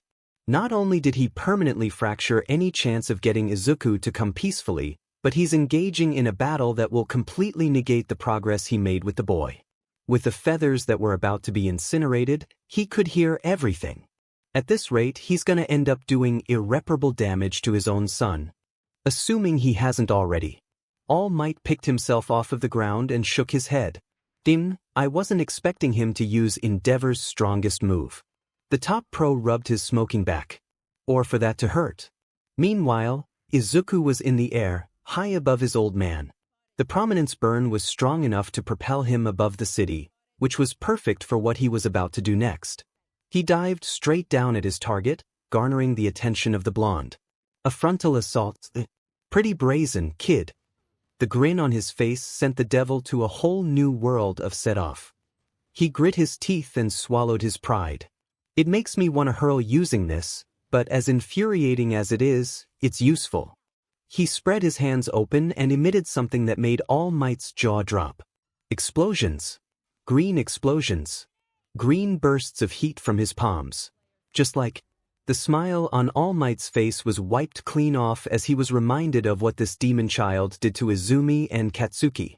The green devil spun around with his explosions, smoke circling around him, becoming a cyclone of heat already in a cyclone of heat. All Might braced himself for this one, tightening his muscles to absorb the blow, but still not positioning them to block. Costly miscalculation. The Green Devil was a now terrifying incoming projectile capable of incredible destruction, hellbent on destroying the one person in his sight. I hate that I'm basically using his quirk to fight you, but oh well. Bakugo, eat your heart out. As he neared his target, he condensed the built-up power for a more devastating blast. Hawks, who was injured on the ground, knew what was coming. I can't fly and I can't run with this busted ankle. He turned around to the Inferno he was dangerously close to, imagining just how devastating the blast would be. He has no chance of surviving something like that. But still, he faced it with a laid-back smile. I'm dead. Oh well, at least an explosion is a cool way to go out. And so, he waited for the scorching embrace of death. But it never came. Instead, he felt the wind on his wings. He opened his eyes and saw he was above the ground, quickly being carried away from the green inferno. What the hell? He looked at his back and was astonished by what he saw. A pair of green flaming wings on his back. In the face of this unbearable heat, the fire on his back was cool, calming. This boy. Hawks thought as he was being saved by the person he attempted to save. Even in the fight for his life, Izuku still found it in himself to care about another. Boom. The thunderous impact of a green super explosion rang throughout the city, engulfing other buildings and reducing them to ash and cinders. Hawks's eyes widened at the sheer size of the explosion. By rotating himself with the blasts of his hands, he gathered heat and oxygen in a smoky cyclone to fuel his blast. As if that wouldn't be enough, he re-entered the much larger tornado of heat and oxygen. A human missile detonating inside of the heat of hell. The result was devastation beyond words. Smoke and green embers rising, everything in sight crumbling into ash, no signs of life. It looked as if 3 nukes were dropped in the same spot, on All Might. But Hawks's concern wasn't for him, it was for Izuku. He fell to the ground, having been blown back by the cataclysmic blast. The wings that carried him to safety disappeared, causing his worry to grow. The smoke and dust began to clear, giving view to 2 figures at ground zero. The only 2 living things for at least a mile. A child whose smoking arm was held up by a ridiculously muscular man who was huffing with smoke and burns lingering off of him. Any humor or lightheartedness was wiped off his face as he glared at the boy who pushed him farther than most villains had. That blast was catastrophic. Even Katsuki couldn't match that. One battle, and this boy used the experience to climb astronomically higher. The boy in his grasp was dangling by the arm like a rag doll, his hoodie having been incinerated and the scars on his arms, chest, and back all visible. It was heartbreaking to the symbol of peace to see a child so scarred, but he had to make sure the threat was neutralized before letting his guard down. You're something else, you know that. That attack of yours, it stung much more than I was expecting. I should have blocked it. Izuku's ears perked up. But I'm afraid you're finished, Green Devil. All Might realized his opponent was still conscious by the heaving of his chest. He was ready to deliver a chop to the nape of his neck, but something stopped him. The boy gasped for air, making All Might hesitate. We'll talk about all this later, son. All Might didn't know it, but that was the worst choice of words he could have gone with. Whoosh! Green flames came back to life with a vengeance as the Green Devil was seemingly revived. Don't you dare! He engulfed All Might's entire arm, having enough heat to burn the pro's sleeve off. Ow wow! His flames are somehow getting even hotter. WhatIf this boy? He was forced to drop the boy, and he had an opportunity to unleash a heavy blast of heat onto All Might's chest at point-blank range. Don't you dare! He screamed in seemingly blind fury. All Might was sent back with smoke coming from his partially exposed chest. The child that was before him was now replaced by truly demonic entity. Ragged black breathes and combat boots. Bare scarred upper body. Flames lighting his fists and forming a cross over his chest. The flames over his eyes burned wildly, making the actual orbs themselves hidden behind an opaque green cover for the orbs. The newest addition to his look was a pair of blazing wings on his back. I'm sorry, but this ends here before you can ruin any more lives. All Might said, ready to punch the Green Devil asleep. Hypocrite! The Green Devil screamed as he charged straight at All Might. He did so with the ferocity of an animal. He's lost his mind. All Might thought as he swung his fist. And missed. He swung again. Every swing missed, as the Green Devil dodged every last attack. All Might didn't know the demon was watching him, studying him. He was predicting his pattern and using it to get in close.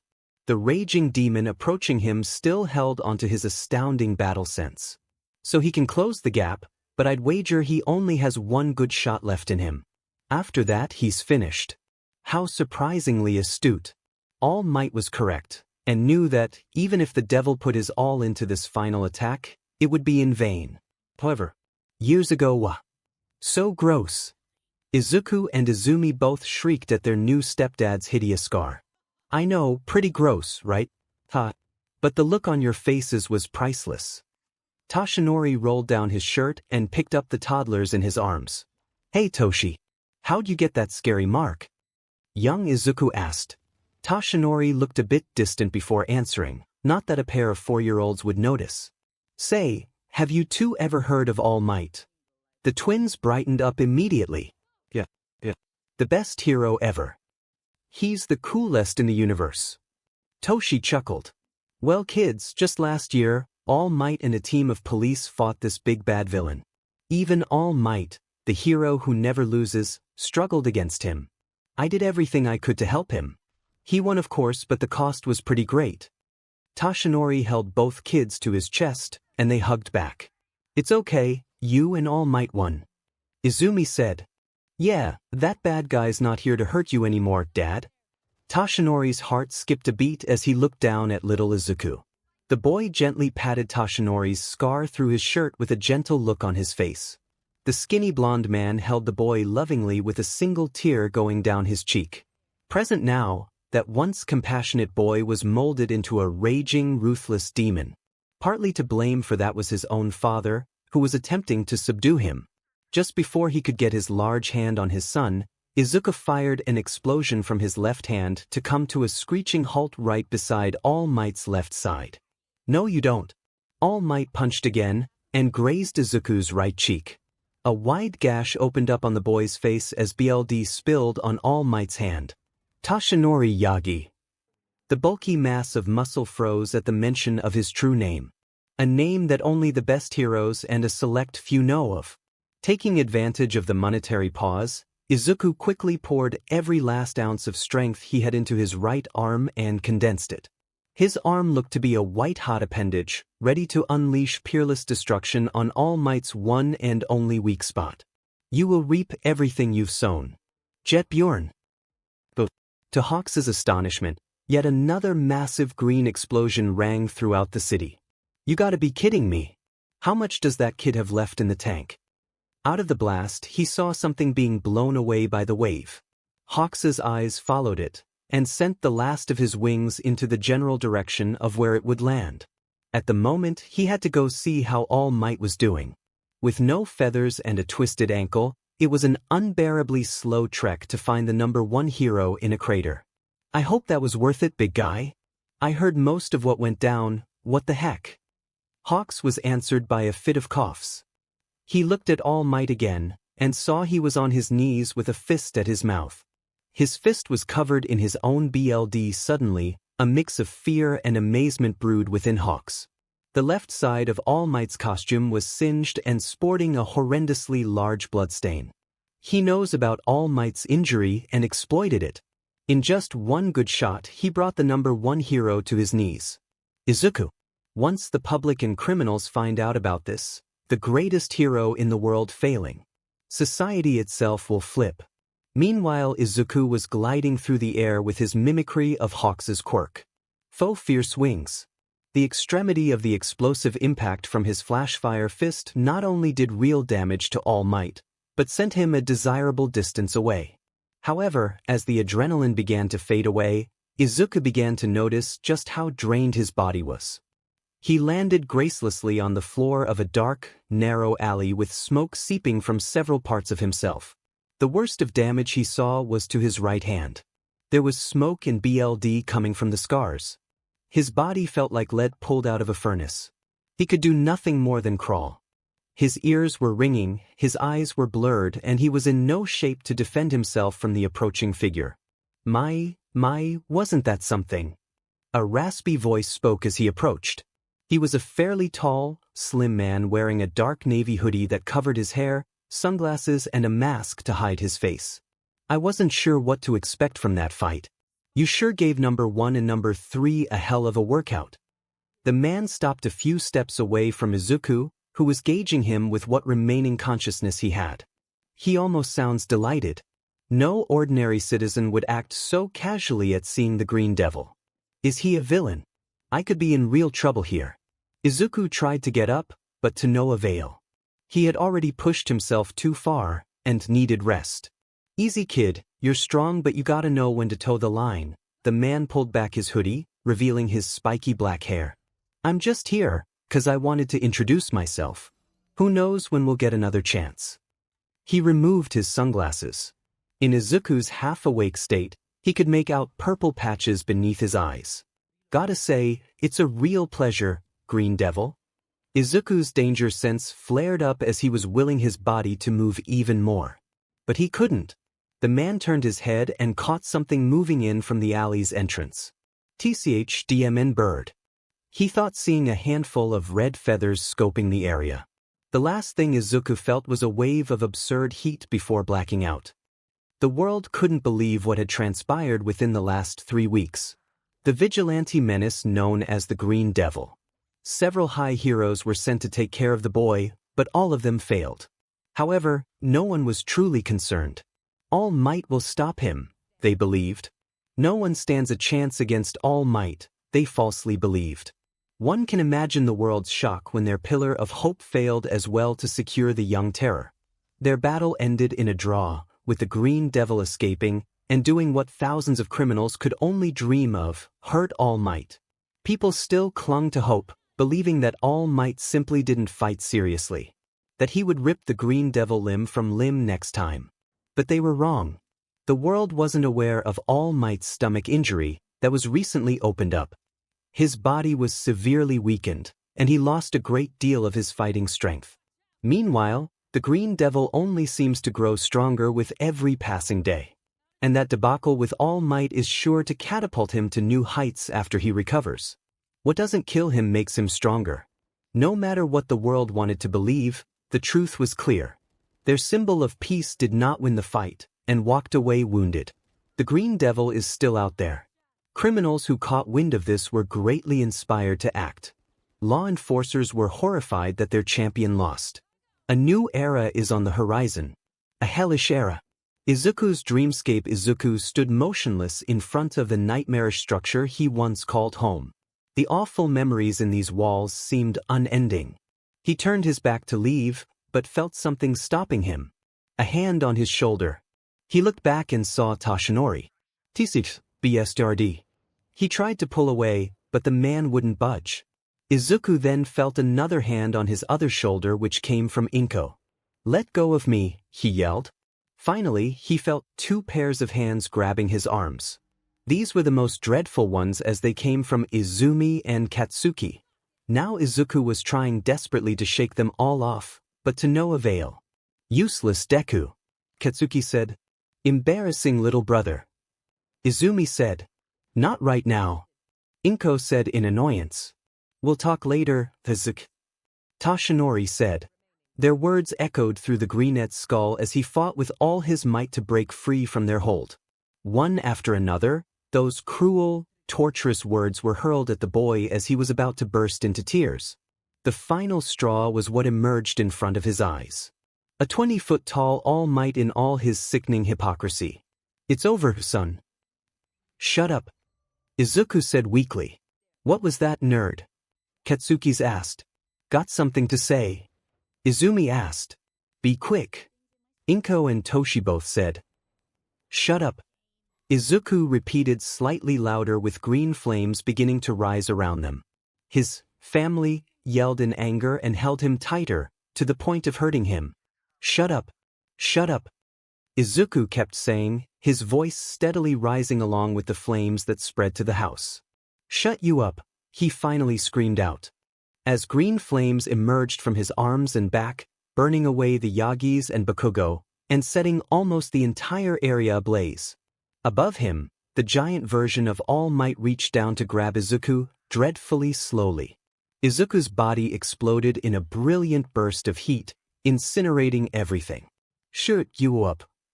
Reality. Izuku nearly jumped out of bed, his forehead covered in sweat. He was breathing heavily, his heart beating out of his chest. What a nightmare. He calmed down enough to get a view of his surroundings. It looked to be a hospital room. He heard the beeping of medical machinery, and was wrapped in a gown. What the? He looked at himself. Bandages over his chest, arms, head and neck. A patch on the right cheek. His right arm more bandaged than anywhere else. I'm in a hospital, but how? What happened? How long have I been here? Suddenly, the door opened. Well, look who's still kicking. A hearty voice broke through his thinking space. He's awake. He's been out longer than I thought. A familiar voice said. One that nearly made Izuku's heart stop. Looking at the door to his room, he saw the number 6 and number 3 heroes, Hawks and Mirko. You've been out for 2 days, kid. I was starting to think you were dead. Izuku opened his mouth to say something, but it just came out as hoarse, choked coughs. Easy, your throat got burned, so you're gonna have to take it easy on the talking. Here. Mirko put a mask-like device to his face that was connected to a phone. Use that to talk. Try it. He typed a few words and a robotic voice spoke. What the hell is going on? When he saw the heroes, Izuku was worried Teleki and All Might weren't far behind to take him home. Or that maybe they discovered his secret identity as the Green Devil. However, they bring up anything he was worrying himself about. As if they didn't know it was the missing boy or the vigilante that had been giving him so much trouble. That's what we're here to ask you, Toya. Izuku looked at the rabbit hero in confusion. Toya. Mirko just nodded. That's what your pal said your name was. Izuku grew even more confused. My pal? What are you talking about? Hawks stepped in to fill some of the blanks. He explained that after the Green Devil's fight with All Might, this stranger with black hair showed up holding an unconscious, white-haired kid with several burns. He told them the boy's name was Toya.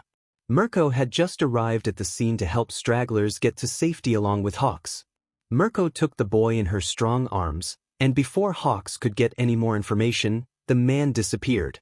Izuku looked at the reflection of his phone and saw his hair was dyed entirely snow white. He gently caressed it. That guy in the alley. He must have done this. He covered for me, but why? As he got his thoughts in order, he typed out a story. That guy. I don't know him, but he and I were in the area. I remember a huge explosion, a raspy voice, passing out from insane heat, and now here I am. Hawks put his hand on his chin. Echem, you sure you don't know anything about this man?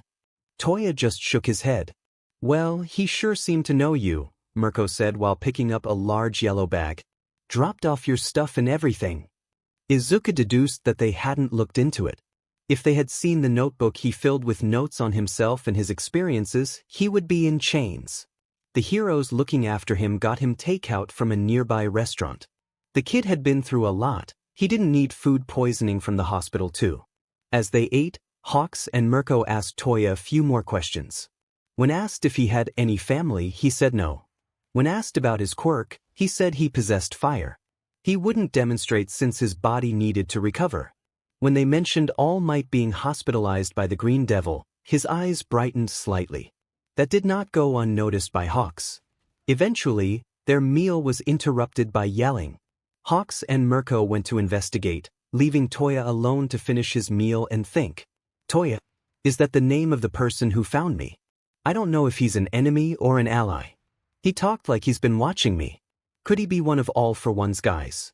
There's so much I don't know. Izuku reached for his yellow bag and pulled out his personal notebook. The cover was burned. But I get the feeling I'll see him again. Meanwhile, Tsukachi, what am I doing here? With this cornucopia of failures? Endeavor yelled at the detective. First off, this is a hospital. Keep it down. The detective said, clearly irate. I have the same question, Mirko said as she walked in. Why is the only one of us who didn't get off their fat, lazy butt here? What did you say, Rabbit? Okay, enough. Tsukachi yelled over them both. We are not here to get at each other's throats. Endeavor scoffed. Ah, that's a good idea, Mirko said as she cracked her knuckles. Go for the throat. She reached to throttle Endeavor, but was held back by the detective. Enough. We're here to discuss strategy. Endeavor's patience reached a limit. What strategy? Kill the demon on sight. That's the plan. Plain and simple. Tsukachi sighed in great frustration. Even after everything that went down, Endeavor still wasn't taking this seriously. Tell that to All Might. Tsukachi said back. The one who fell to some kid with cheap imitations of my techniques. Happily. He failed because his softness made him take it easy on the boy. I won't make the same mistake. Mirko just spat. Of course, beating up kids is your area of expertise. The Rabbit and Flame Hero glared at each other intensely. Just come with us. Tsukachi sighed in exasperation. He took the walking Inferno to the room of the most recently awakened patient. Tsukachi opened the door to an empty room with an open window. No patient or personal belongings in sight. All that was left was the speaking apparatus on the bed. And he's gone. Hawks stated. Too hurt to use his quirk, my butt? Mirko grumbled. Endeavor was mad and disappointed. You slackers. That's 2 measly runts you can't keep a hold of. I'm done wasting my time. He turned to storm out of the room. Mirko yelled back at him. Fine. Guess I'll have to find that white-haired, burned kid myself. Endeavor stopped at that description. He was pretty bummed about being abandoned, so I'll make it my priority. Mirko proclaimed to Endeavor's back. What was his name again? I think it was. Crash, Tue. Endeavor yelled as he flew out the window. Mirko grinned to herself. Was it worth it? Hawk says. Totally. The bird then picked up Toya's speaking apparatus. He had been uncharacteristically despondent since All Might's fight with the Green Devil. He saw there was a message left on the device, and it gave him a bit of hope. Meanwhile, Izuku was standing on the roof of the hospital. Feeling the wind blow against his skin was refreshing. He looked inside his backpack and found throat medications from Mirko. He pulled out his notebook and examined the burn damage. He ran his fingers through his white hair. It reminded him of Rei. Toya, thank you. Izuku noticed something peeking out of the corner of his book. He pulled it out and was shocked breathless by what he found.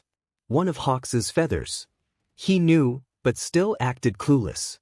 He's still trying to protect me, to get me to turn myself in. Hawks. A single tear began forming in his eye. He wanted to go back inside. To turn himself into the wing hero. But he couldn't. All for One and this Toya. Izuku had some time to think. This All for One is a mastermind who has pawns to spare. There's no telling what he can do. And Toya, he hasn't figured what he is, but he's not taking any chances. And he's not about to let someone else he's come to care about get hurt on his account. He gripped his snow-white hair in his fist, and strained his vocal cords and spoke to the feather. Don't come for me. For your sake and mine. He burned the feather in his hand and threw the ashes away. I saw it. You nearly died because of me and All Might. Because you took a chance on me. It was like with Ray. I won't lose anyone I care about. To ensure that. He jumped down from the roof and hovered in front of an open window. He saw Hawks sitting on the bed while holding the speaking apparatus. He looked behind him and saw nothing. I'll stay away. As he flew further and further, Hawks was listening to the message left behind. In 10 days, the Demon Lord is planning something. Hawks put his hand on his face. This is a warning. All for Ones reached out to him too. And to make things worse, All Might is injured and he's on his own again. Even if you don't want me to, I'll keep looking for you, Izuku. Elsewhere, a man with black hair and gnarly purple skin patches held together by medical staple was smiling in the darkness of the shadows. Don't expect me to save you again, kid. This just worked out for both of us. You don't have to go back to your crappy family, and I get to take a jab at Endeavor. Also elsewhere, a man in a lab coat was walking through a corridor of glowing tubes. Behind his goggles were the eyes of a deranged madman. Not much longer until your first test drive, my children. And your playmate Dash. Will dismantle them. The mad doctor was interrupted by a different voice. As powerful as these creations are, Doctor, they lack the strength to properly push the lad into a corner. The upper tier and high ends are far from finished, and all we've got are mid and lower tiers. Not nearly enough. The imposing boss stood up from his throne, his medical equipment floating beside him. Izuku Yagi has grown far beyond anything you or I could have predicted, going so far as to fight All Might to a draw. And he has already spread word to the heroes of us planning to test these creations. We'll leave them to play with a few sidekicks, give the boy a chance to rest and recuperate. The doctor had to ask, if that's the case, will we refrain from testing him? The MSTR grinned as half his face came into the purple light of a test tube. I never said that. His sickening smile came into view. On the left side of his face was an unrecognizable mess of scarred tissue above his top lip and missing an ear, an eye and hair. On the right side, his face had a horizontal scar across the cheek, a single working BLD red eye and messy short white hair. Izuku Yagi has proven to be far beyond our Nomu, but let's see if he can match a more colossal task in 4 months' time. Ray's hospital room. The white-haired woman was tending to the potted fern perched upon the ledge of her window next to her favorite flowers. Every morning and evening, she takes great care of the green plant, watering it and making sure it has plenty of sunlight. A saddened look was present in her eyes as she watered the plant. Knock knock. Ray didn't move from her seat or make a sound when the door to her room opened. A nurse was standing at her entrance with a tray of food. Ray, your dinner, she said. She received no answer from the icy woman. I'll set it down. The nurse placed the tray on Ray's bed. Thank you. Ray spoke emotionlessly. Before leaving, the nurse saw a file and a picture of a man with short curly black hair, green eyes, freckles and a gentle, welcoming smile. The deceased nurse of this hospital, Hisashi Midoriya. The man who bore an uncanny resemblance to 𝐒𝐮𝐦𝐸𝐸. It had been weeks since Ray had seen or heard from the scarred green-haired boy. She desperately misses their talks, their shared meals, their nights looking at the stars. She missed having a son who would visit.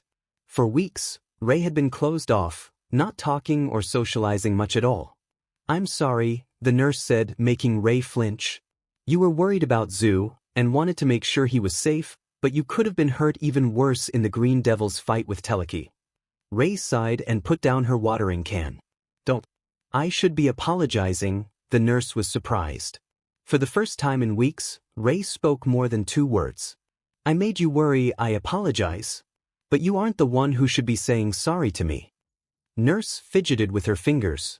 Ray looked across the street from her window at the building that was nearly finished being rebuilt from Telekinesis' anger-fueled destruction. Ray knew the Green Devil hospitalized her, but she didn't feel much pity for the pro. Or any pro with history of abusing and neglecting their child.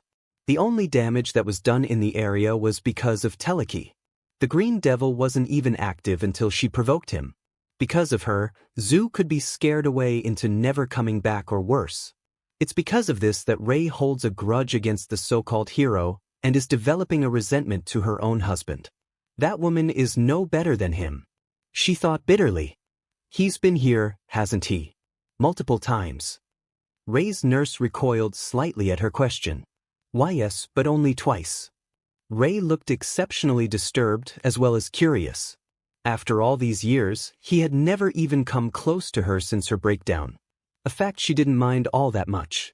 Even if she was confined to a small room in a mental hospital, it felt somewhat liberating to get away from him. It was for this reason, among others, that the doctors thought it best not to tell Rei about her husband's visits. But when you've had a man inside you, you know when he's coming. The streets these days were filled with unease. The decrease in pros on the street and the increase of crime made civilians start to actually fear since All Might became the #1 hero. The man himself was in a battle with the vigilante that stirred the pot, and how did it end? Whole city blocks reduced to cinders, 2 injured pros and the Emerald Demon still out there. Soon after that crisis, the heroes had a tip about something else. 3 black and gray humanoid monsters with their brains exposed and little or no mental capacity. All of this only further fueled public unease. First the devil, now zombies. What next? Vampires. 3 middle school students were walking down the street after school. Well, 2 and a floating uniform. A pink-skinned girl and a black-haired boy with sharp teeth. The invisible girl and the boy carried neutral expressions, but Pinky had a daydreamy face, staring off into the distance. Your turn, the invisible girl said to the boy. On it, he replied as he yanked the pink girl's collar, almost choking her. What the heck, Kirishima? Mina yelled with a pout. You tell us. That's the 3rd time we've had to save you from either jaywalking or getting run over. Usually both. The invisible girl said. Mina huffed and crossed her arms. If you must know, I was thinking about the guy who saved me from the dreaded summer school. Invisible girl cracked a smile, though it was unseen, and so did Kirishima. In a crumbling society, Mina's antics provided her friends reason to smile. You keep talking about this zoo guy. Just ask him out already. Kirishima. I haven't seen him since our study dates. Mina groaned. You didn't get his number? Invisible girl asked. He was playing hard to get. But the next time I see him, I better get an apology and compensation. Compensation, how? Mina smirked devilishly. We'll see. Suddenly, Kirishima tackled his classmates into an open store. An explosive canister landed where they were and created a hole in the ground. The steel doors rolled down and shut. They and the others who were trapped in the store saw a truck with criminals holding firearms speeding down the street. The truck was flanked on both sides by criminals' motorcycles throwing explosives. Fing rage, boys. The leader on top of the truck laughed while firing bullets haphazardly. If the pros are getting taken down by children, the streets are as good as ours. Even All Might is off our backs. It's too good. Nah man, I hope we run into All Might. So we can pump that BSTRD full of lead. This is what happens when God bleeds. The people's belief wavers. Now that there is BLD in the water, the sharks are here. Above the road rage, the Green Devil was watching from above, hidden from the public view. Though his body was still recovering from the fight with All Might, he was still willing to fight. His throat was healed, but with one noticeable difference. His voice was deeper with a bit of gravel to it. Just as he was about to land down and stop the chaos, something he sensed in the distance stopped him. He sensed something extremely hot and fast and ambitious. He looked ahead of the criminals and saw a bright orange streak heating up the sky. In one fell swoop, the gang of lawbreakers was taken down. Orange flames surrounded the totaled truck and bikes, and smoldering thugs strewn across the ground. It was a ruthless, yet effective approach, showing that the hero responsible was in no mood for half measures. The citizens cheered as the flames revealed the #2 hero, Endeavor. Everybody looked at him in all his imposing figure and cheered. Everybody but one. Izuku glared down at the so-called hero in disdain and hatred. He had learned much about Endeavor and his home life from Rei and his unofficial therapist Fuyumi. From the latter, that he has a favorite child that comes before every other member of the family. That he practically abandoned and forgot about his other kids in their youth when they needed him. From Rei, stories of abuse of domestic terrorism, abusing the youngest to achieve his dreams of power and glory. She cried more than he did when they swapped stories about their pasts. Especially when she mentioned their firstborn, she couldn't ever say his name. The Green Devil trembled with growing anger at the sight of the shameless man's triumph. Eventually, their eyes met, and both flame quirk users flared up. The temperature in the area grew considerably. Everyone near them quickly evacuated. The flames on Endeavor's chest and face became more prominent as he glared up at the young vigilante. The flames covering Izuku's face also grew, and he manifested green fire on his hands. He glared down, feeling an anger he thought only his family could make him feel. Green Devil. Endeavor. The flame hero blasted off the ground to fly above the green flame and pulled his fist back. Izuku did the same while keeping his feet on stable footing. Large waves of green and red flames collided and created a blast that sent them both back. Despite the impressive showing of firepower from both, neither seemed to have tired at all. Izuku hovered in the sky facing off with the BS-30. So you've got a substantial amount of power. Endeavor said unimpressed. Don't sell me short, Endeavor. Izuku growled. From the moment he arrived, he was reading Endeavor's high body temperature to get a read on his emotional state. He could tell the difference between concern for someone else and selfish intent. He could sense both these feelings in the flame hero. I'm not as friendly as those fools, Hawks and All Might. If you want to live, then answer me. Endeavor flew straight at the boy with a fiery fist ready. Izuku quickly formed a cross of flames to both absorb the heat and redirect it. He couldn't fully control another's flames, but he could easily avoid heavy attacks and make some of the power his own. In a way, Endeavor was a terrible match for the Green Devil, but his fury still made him push and fight. What did you do to Toya? Where is he? Izuku was surprised by the question and the worry he tried to mask with rage. Who the hell is that? The devil asked back. Endeavor angrily fired another wave of flames. Whoever this Toya is, he's clearly someone close to the Todorokis. A family member. Izuku's thoughts were interrupted when Endeavor grabbed his collar and threw him to the ground. Izuku used his power to land painlessly in a crouch position. He landed right in front of a store with closed steel roll-down doors. In the store, he had an audience of 3. Holy CRP, it's the Green Devil. Kirishima Whisper yelled. Move. Let me see. Mina pushed him aside. Don't get close to the door. He's fighting Endeavor, will get melted. Invisible Girl yelled from behind. On the battlefield, Izuku was about to ascend back into the sky, but was stopped by a familiar presence. He looked behind him and saw a pair of unmistakable black and yellow eyes staring through the slits of the door. His eyes widened and his fire died down. Ashido. He also noticed there were others hiding with her. His first instinct was to melt the door and see her face to face, but Endeavor charging at him wouldn't allow that. Izuku quickly put up a wall of flames to block the Inferno directed straight at him. Endeavor didn't know it, but he was endangering the people behind the boy. Izuku's anger quickly rose up again. Fighting recklessly without caring about the bystanders. You were wrong, you are as foolish as All Might. But maybe you can at least be useful to me. Endeavor. He began, grabbing the man's attention. Tell me everything you know about All for One. Confusion worked its way in the flame hero's mind as he registered the question. It provided an opening for Izuku to push back against the man. Whoa, did he just protect us? Kirishima asked. Yeah, he was looking straight at me. Mina said. Do you think? He thinks I'm cute. Kirishima had a deadpan face. I don't think now is the time for that. Meanwhile, Endeavor was now the one being charged at, while the Green Devil demanded answers about All for One. What the hell are you blathering about? Endeavor kicked the boy above him with a wave of orange fire following. Izuku grit his teeth in frustration. How disappointing. I should have asked All Might when I had the chance. He said exactly what he knew would send Endeavor into a frenzy. If his ego was anything like Bakugo's or Yagi's, the smallest poke at his pride would drive him crazy. His assumption was proven correct when the man erupted like a volcano. Shut your mouth. His voice rang out as he rocketed to the Emerald Demon. Flash Fire Fist, Jet Burn. Endeavor left himself open for a powerful blow to the gut which blasted him to another building. For an instant, Endeavor's priority became clear as day. By defeating the vigilante that even All Might failed to stop, it would prove to the masses who the real #1 hero is.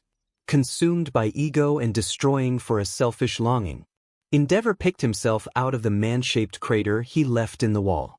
He wiped the blood dripping down his forehead. He looked ahead of him and saw his opponent manifest a pair of large green fire wings on his back, reminiscent of hawks. Grr. Your sloppy imitations are nothing compared to the real thing. He growled as he crossed his arms over his chest and flared up his quirk. The green devil wasn't intimidated in the least and flew straight to him. Hell Spider. Endeavor released 10 finger-thin ropes of searing hot fire that seamlessly cut through the buildings. Izuku dodged and weaved around them fluidly. He kept his focus on Endeavor while avoiding getting sliced like sushi. You're as scummy as them, #2. Izuku thought, in anger growing with his flames. He reached his right arm back to his left wing and pulled it off into a broad fire sword. Sorta like Asta, Endeavor watched with wide eyes as he sliced through his hell spider and flew straight towards him.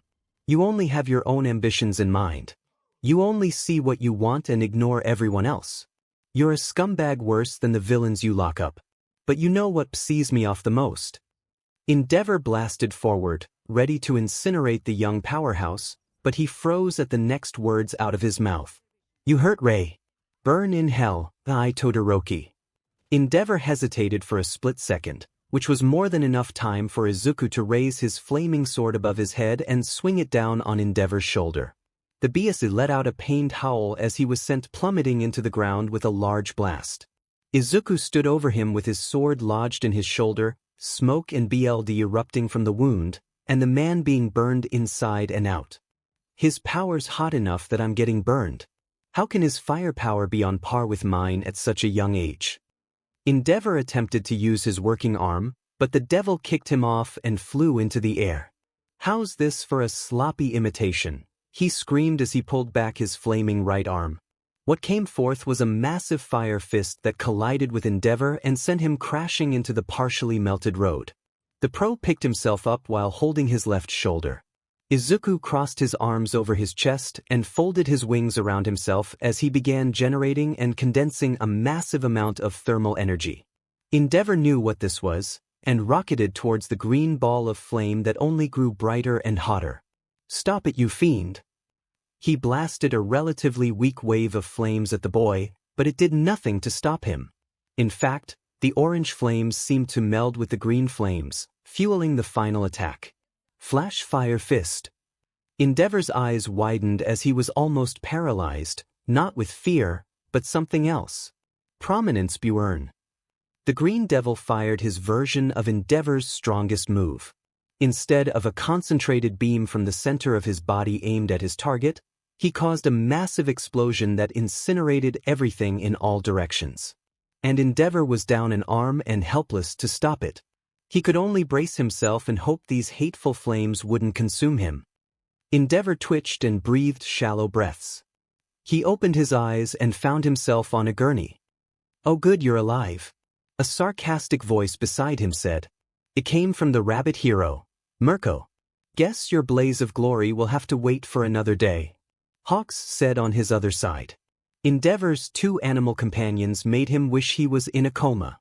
He looked ahead of him and saw a sight he'd rather not see. As far as the eye could see, nothing but ash and cinders, and fallen structures being blown away in the updraft. It gave him flashbacks to that cold day on Sokoto Peak. "Don't worry," Tsukachi came up and said to Endeavor. "As far as we can tell, everyone in the area was safely evacuated. The only casualties are the rampaging criminals you stopped." Endeavor forced himself to sit up, despite the doctor's insistence he take it easy. "Where is he?" He forced himself to speak. Hawks looked distant. "Couldn't find him anywhere. Mirko and I were alerted later by the news, and my feathers are still growing." Mirko put her arms behind her head. "Wait to let that measly runt beat you and escape, #2. The flame hero growled but couldn't deny his failure. It was even more humiliating after he was giving everyone else flack for failing to stop this menace. And by now, he was probably miles away, whoosh. Everyone's attention was grabbed by a strong wave of green flames bursting from a pile of rubble. OSHD, everyone thought. Before Endeavor woke up, Izuku was lying against the wall and catching his breath.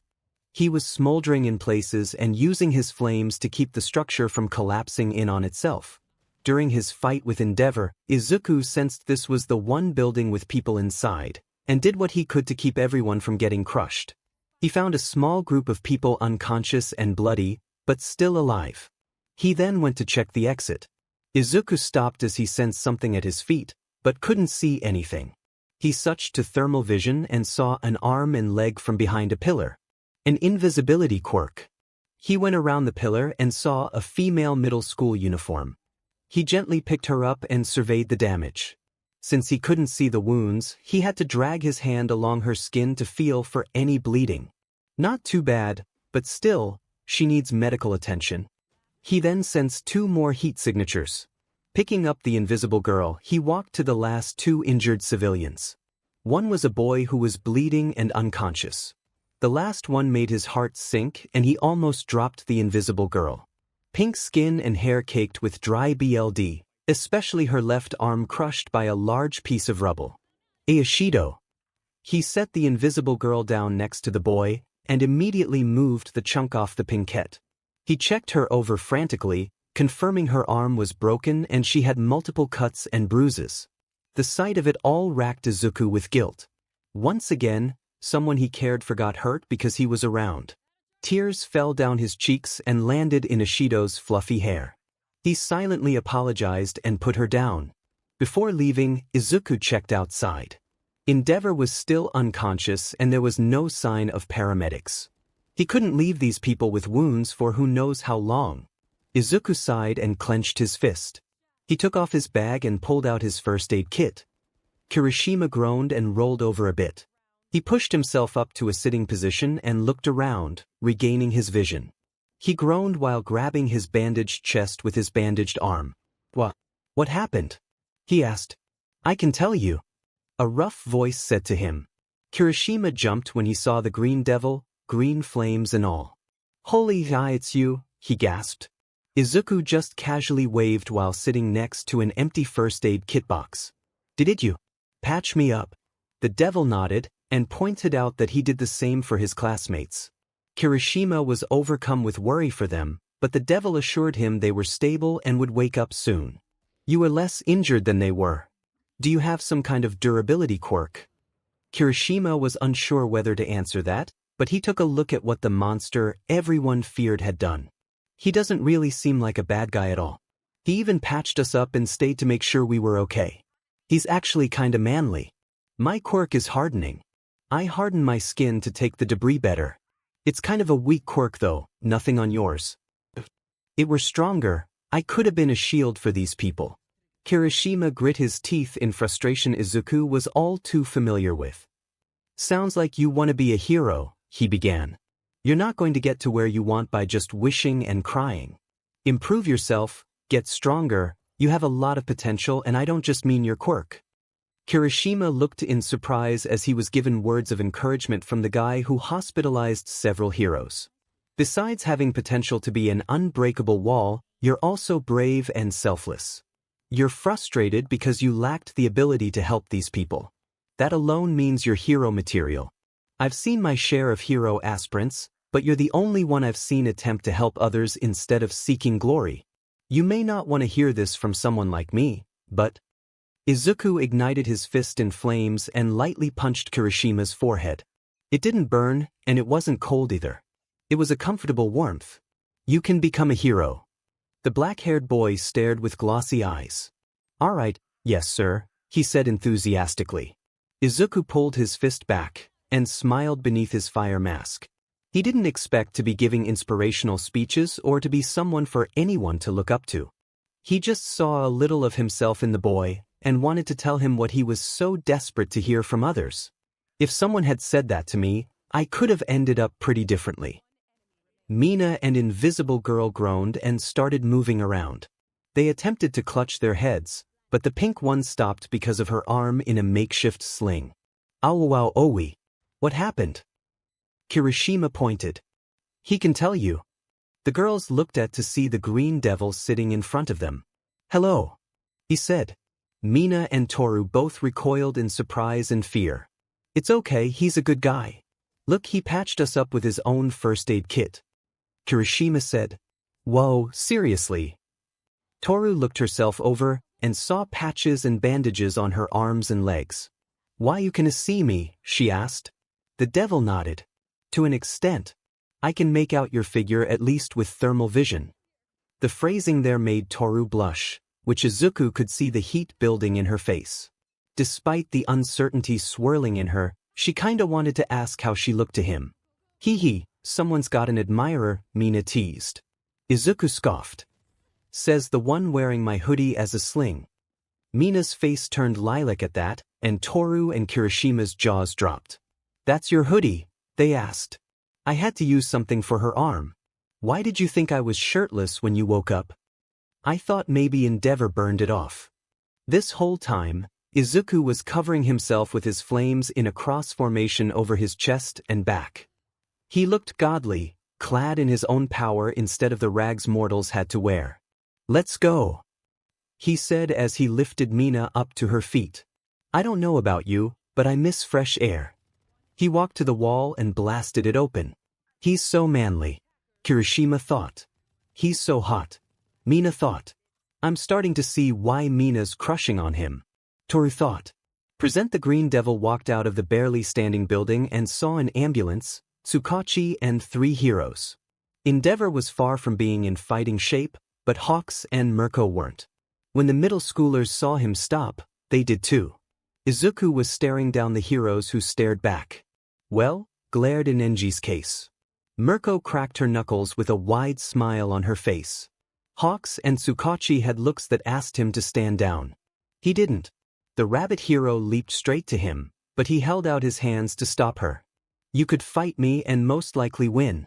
But there are still injured people here. Do you want them to suffer more just because of how bad you want to take me down? Mirko's smile dropped. She looked behind the boy and saw 3 injured kids. So what then? You're gonna kill the kids?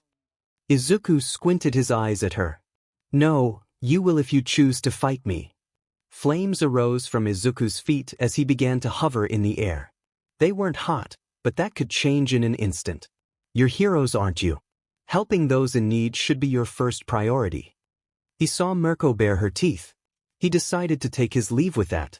Hawk's eyes widened when he saw green fire wings emerge from the Green Devil's back. He flew away at high speeds, leaving the wing hero feeling weirdly proud. I guess that's another lawsuit for copyright. Tsukachi sighed. I didn't say I'm gonna sue. Hawks interjected. I would, but I'm too flattered. Meanwhile, Mirko was with Kirishima and his classmates. Ding, the one that got away. Mirko snapped her fingers. Tell me about it. Mina said while holding her sling. Oh right, he left me with the kids. Welp, time to do the honorable thing. Dump them on someone else. Alright, get to the medics, and talk to the detective about what happened. Mirko pointed over her shoulder. They followed her thumb to Hawks and the man in a suit and coat. You guys don't look too bad, except her. Hawks pointed at Mina with her broken left arm. Hey, she pouted. Is anyone else alive in there? Tsukachi asked. Yeah, but they're all unconscious. Kirishima said, but that raised a new question. The Green Devil patched us up. Believe it or not, he's a pretty manly guy. Toru and Mina nodded beside him, surprising Hawks and Tsukachi greatly. The 3 of them had mostly positive words to say about the vigilante. How he generously dressed their wounds with his own first aid kit. He even took his hoodie off for Mina, something she would never wash. The best part was what he said to Kirishima, encouraging him to be a great hero. Suffice to say, Hawks and Tsukachi were dumbfounded. He told him he could be a hero. Hawks thought. He must have wanted to hear those words himself his whole life. Despite everything, he's still a good kid. We'll help him. Meanwhile, Izuku was flying through the air, having small tears in his eyes. I never apologized to them. He thought. He landed on a building and let himself rest. The cool fall breeze soothed his bare skin. He looked back at the area he decimated and smiled. It was nice seeing you again, Ashido. You've got good friends, I can tell. Elsewhere, a shadowed figure held the widest grin he could muster. Ha! Poor Enji. I didn't realize you could miss your dear son so much. He laughed, his ecstatic voice echoing through an empty alley. He came across an Endeavor poster and placed his hand upon it. Don't worry, you'll see me again. Until then, don't go dying on me. With that, he burned the poster in a blue blaze. Also elsewhere, a man in a suit sat on a dark throne in front of a monitor. Yet another nail in the coffin. Very well done, Izuku. I would say perfect, but those children you helped docked some points. But that's a trifling thing. Your next test is one I've designed myself. I'm sure you will find it excellent. It's your cue, Tamura. Behind the man was a young, blue-haired man wearing severed hands all over himself. Finally, I've been waiting to take my new toy for a spin. It was designed to kill All Might. Let's see if the Green Devil can get him warmed up. Hee-ha! The young man cackled as he left the room. I wouldn't be so sure, my boy, the Shadow Lord said to himself. Izuku has proven time and again that even the most super of superhumans are still humans. Mortal, destructible humans. Days later, Endeavor, now sufficiently healed, was ready to leave the hospital. He had a tick mark on his forehead from Mirko mocking him, despite having literally let the devil go herself. He had time to think. This boy knows his name, can perform his flash fire techniques, and has the raw talent and fire control to use moves of others. He has sharp eyes. He's been watching. Burn in hell, I Todoroki. Endeavor. The flame hero stopped. He was called by the number 1 hero, All Might in all his muscular glory. Teleki was beside him. Listen about Toya, I know you feel awful. I get it, my son is missing too. I'm doing everything I can for him, just like you. We'll find them, Toya and Izuku. Endeavor didn't once look back at the power couple. I don't need your pity. Worry about your own family and I'll worry about mine, he said before walking off. His phone then vibrated in his pocket. Fuyumi, Dad, are you okay? I saw the news, we're worried sick. Well, Natsu and Shoto not quite, but we're concerned. Endeavor stared at the message from his daughter. He thought before typing back. Dad, I'm fine, I was just discharged with only a few scratches. I'll be home for dinner. Enji could only imagine the look of surprise Fuyumi must have had. He looked up at the sky, the sunlight breaking through the clouds. If you are alive, I promise you'll have a better home to come back to than the one you left, Toya. That evening we cut to our favorite children, Izumi and Katsuki, currently wallowing in frustration and helplessness. Death Arms, a lady, Kamui Woods. Izumi listed. Best Genist, Hawks, Ingenium, Endeavor. Katsuki listed. Even my mom and dad. The two of them were succumbing to dread. The Green Devil had faced some of the greatest heroes in Japan, nay, the world, and yet he was still out there without any sign of getting weaker. Izumi was especially distraught. She had the exact same quirk as her mother, who was essentially powerless against the Emerald Demon. If she were to ever cross paths with him again, she would most likely be killed. She didn't know it, but All Might once again came through with what he thought would be the perfect solution. In reality, it would be the worst mistake he could ever make. Passing on one for all to Izumi. Winter back when he was with the Yagis, Izuku always hated summer and winter. The poorly insulated attic he slept in left him either frozen or cooked. Sometimes he wonders how he ever survived living in that house. But now, with the snow falling on his faux white hair, he had only one thought. I miss Rei. Kaimusho Prison. Izuku landed on a platform just off of the bridge connected to a prison. The other day, someone on the street was screaming for heroes or police, but they never came. They were too focused on a single boy to help the public. It was a young man who was yelling about a potential prison break at the Kaimusho prison. Although no one looked directly at him, the unease was plain to see. Back then, people would have dismissed him as crazy or playing a practical joke. But now, with the heroes repeatedly failing, there's no telling what could come next. After 2 hours of no activity on the outside, Izuku was about ready to hit the road until he heard some rumbling from the inside. It was a thumping sound that got closer. The ground began to tremble and plumes of dust began to rise. He stood in front of the main door and prepared to fight. He took a stance with his hands, feet, chest and face alight with his forest green fire.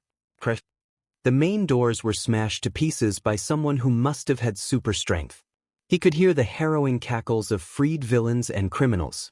From what he could tell, Izuku was measuring at least 50 escapees. Holy Sirpi, we're free. I can't wait to rip some hero throats. It's finally our time in the sun, right boss? A leader. Izuku saw several figures in the smoke. One was a huge muscular humanoid with a beak. One was a mist cloud with glowing eyes. The first person he saw clearly made his eyes widen with surprise. That's right. With these numbers under my guidance, we'll even end All Might. That voice. That high-pitched, cracky, raspy voice. Stepping out of the veil of dust was a young man with shaggy blue hair and several detached hands covering him. You, he exclaimed. The self-proclaimed villain leader looked ahead, his chapped lips forming a wide, triumphant grin. Oh good, you got my invitation, he chuckled. While the villain leader and the Green Devil seemed to know each other, the other prisoners were confused and slightly annoyed. Who's the brat? Beats me, we gonna kill him. The living mist spoke up. Allow me to fill in some of the blanks, he began. This is no ordinary child, he is the Green Devil. Surely, word of mouth has reached you about the young scourge of hero society. He wields firepower that invokes fear and surpasses endeavors. He even fought All Might and lives free to tell the tale. Suddenly, the prisoners became awestruck and slightly fearful of the short figure in front of them. They had heard the guards talk about him, but they didn't expect him to be so shrimpy. Izuku noticed how most of them recoiled, but the Handyman, Mistman and Birdman didn't look fearful at all. Those three were the truly dangerous ones. And that's why we're here. Welcome to the group, friend. The leader said. You're like us, beaten down and oppressed by this hero-saturated society. So join us. We'll tear down the last pillar holding this twisted world up, and create a brand new world fit for everyone. Not even All Might could stop us. The League of Villains. What do you say? He sounded much too proud of himself, as if he accounted for everything. Except for one thing. I refuse. Izuku said, shocking everyone. A large gathering of followers, interested in recruiting me. He's one of All for One's pawns.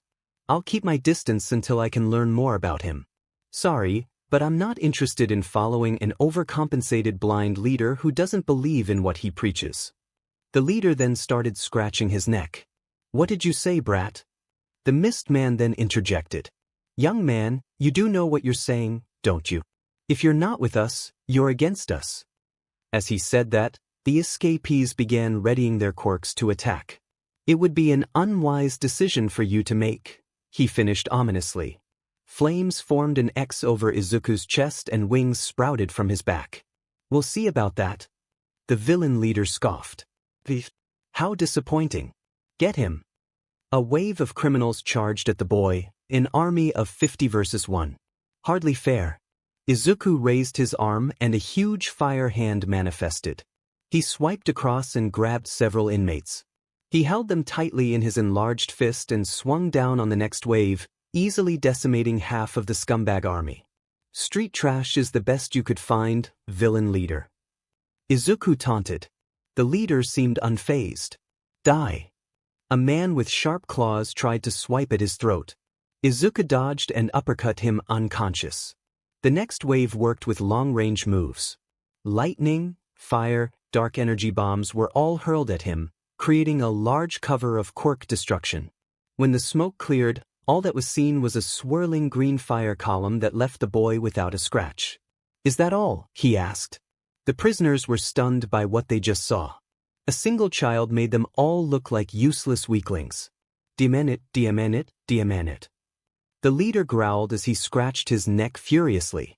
He and the living mist transported themselves to the top of a nearby watchtower and were looking down at the massacre of the newly formed League of Villains. At this rate, he'll wipe us out before we've had a chance to do anything.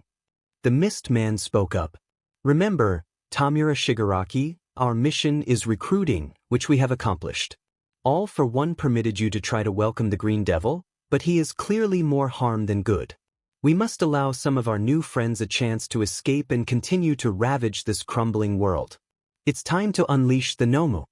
Tamura stopped scratching his neck. It's a shame, really, Kurogiri. I never thought I'd be killing children on my big start, but it's only level 1. We have to start somewhere. Right as he finished talking, Izuku had just enveloped a man in cold flames and tossed his unconscious body aside. He looked up and saw the ringleader, and flew straight at him. Nomu! Izuku pulled back his fist and punched with an explosive impact. Was that supposed to hurt? Izuku's eyes widened as he realized his fist connected with the black, brain-exposed creature, and it didn't recoil at all from the damage. The creature reached for him, but he pushed himself back and hovered in the air. Tamura had his wide grin again. You may have fought All Might, but you barely scraped by. Let's see how you fare against the genetically enhanced Nomu that was designed to kill him. Try to make it fun. In an instant, the creature leapt at Izuku and grabbed his ankle. He was thrown right down to the ground. This is one of those zombie things from the news, but it's way stronger. Genetically enhanced. It definitely looks like a mutant. Izuku landed on the ground and saw the Nomu coming at him from above. Flash fire fist, jet burn. Izuku's fist created a large green explosion at the center of Nomu's body.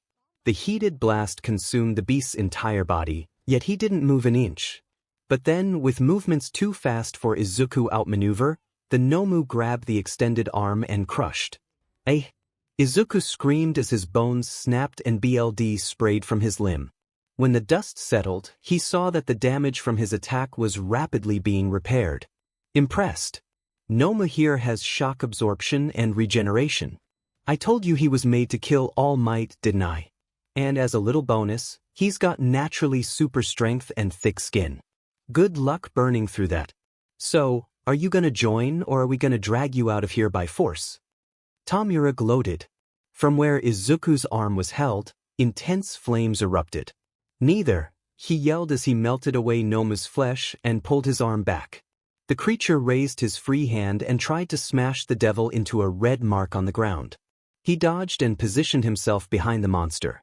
He had his green eyes fixed on the creature's exposed brain as he coated his left arm with a searing hot sword. He stabbed his hand right through the monster's brain. Nomu released a loud, blood-curdling cry of pain as the flames worked to end him. Tamura and Kurogiri watched in awe and dread at what happened next. Nomu's regeneration was working double time to try and repair its brain, but that was impossible with the flaming sword lodged in it. Say your goodbyes. Izuku yelled. The Nomu flailed and shook around, trying to get the green devil off of him, but it was to no use. His brain is the most sensitive and vital part of him, so if he has any sense at all, he'll focus all his regenerative capabilities on restoring it. That leaves the rest of him to be incinerated. Nomu could only scream and thrash about as his head was engulfed in extremely hot green flames. They escaped from his mouth and ravaged his insides. Small flames burned through different spots across his body, before he was entirely enveloped in an emerald blaze. When his last howl passed, the area suddenly became silent, followed by a loud thud and continued silence. Izuku pulled his arm out of the bloody ash that was a Nomu's brain. He found himself once again standing atop of a lifeless, half-cremated corpse. Izuku huffed, tired from the amount of heat he had to generate to melt the monster's inhuman organs. You cheated. Izuku backflipped, narrowly avoiding a rageful hand approaching his throat. You cheated. Tamura yelled as he lunged at Izuku again. Oh right, you're still here, he said as he jumped above the screaming man-child throwing a tantrum. Suddenly, a portal appeared right in front of his face, with a palm creeping out. A portal? That guy's a living portal. Izuku thought in astonishment. He swerved to the left, but just as he was about to get out of harm's way, his right forearm was grasped, and he was pulled into the swirling warp gate. Forget the Nomu. Tamura yelled. I'm gonna tear you apart myself. Izuku felt the fabric on his arm break away, followed by his skin. Cracks began to form over his forearm and more blood sprayed from his broken right arm. DMNU. Izuku yelled as blood and fire escaped from his wounds, making Tamura let go and drop and roll to put out the fire burning his hand. Izuku surveyed the damage done to himself. Cracks were on the surface of his arm, like it could break off completely at the next hit. This is all your fault. Tamura took advantage of his momentary pause and went on the offensive again. He swiped his palm across the boy's chest, exposing it and causing cracks to form and more blood to escape.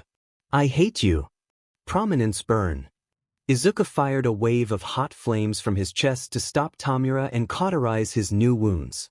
Pushing himself that far beyond brought him to his knees, desperately gasping for air. He put out more power than intended and was paying the price.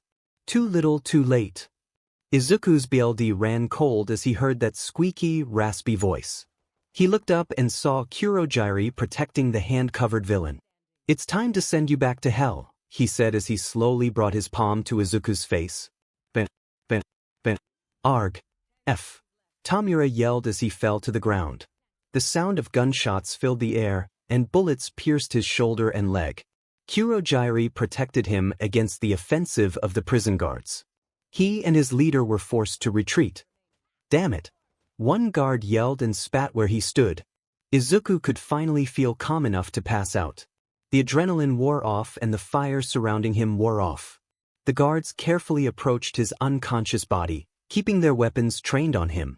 He collapsed after fighting several of the escapees and a monster. Only one kid had that kind of power.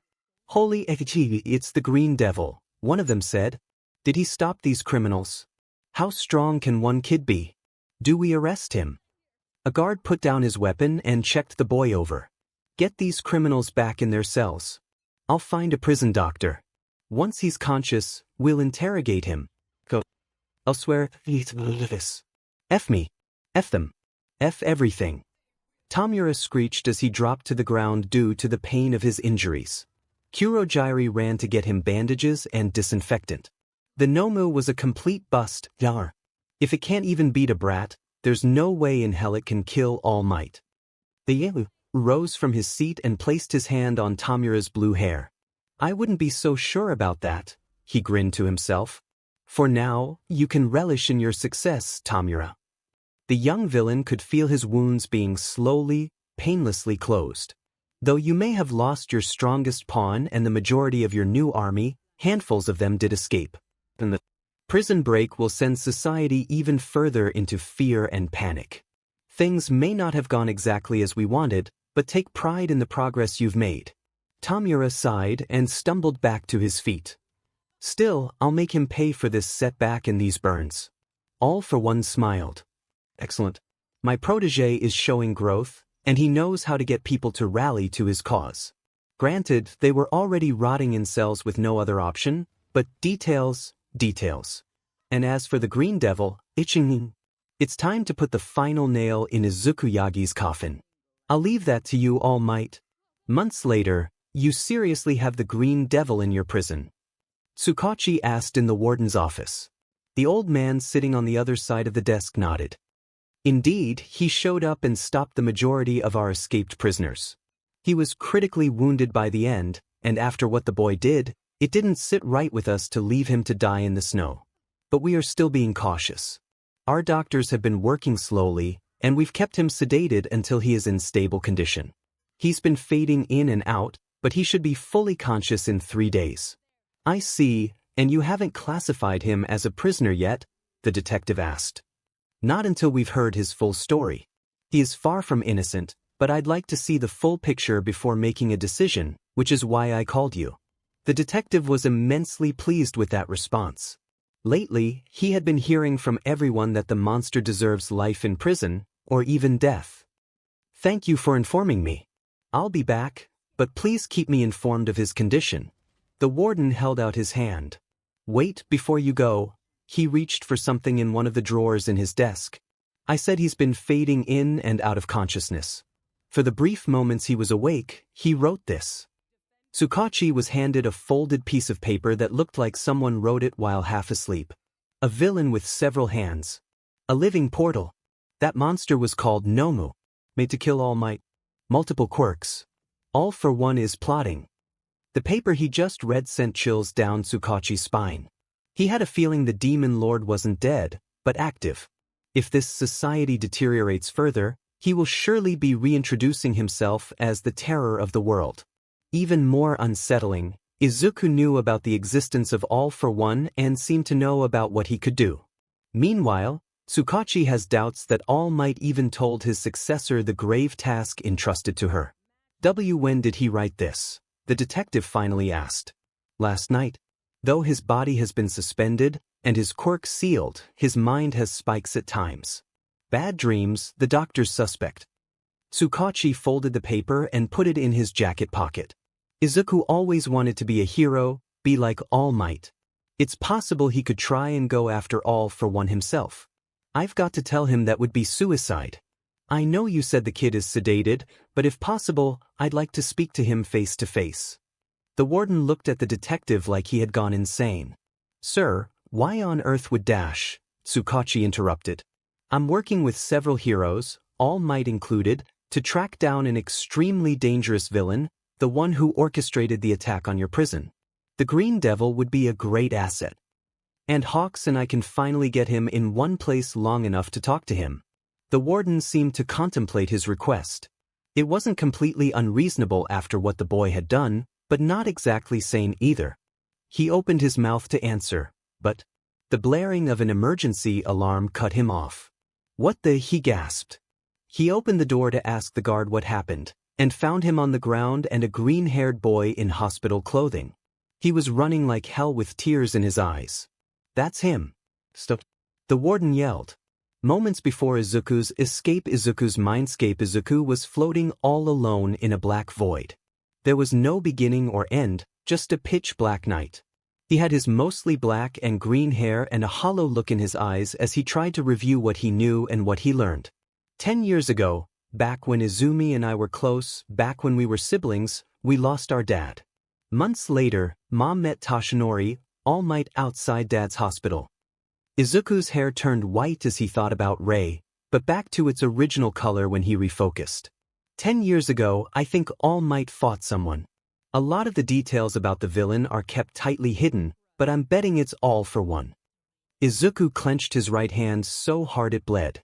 DMNBSTRD.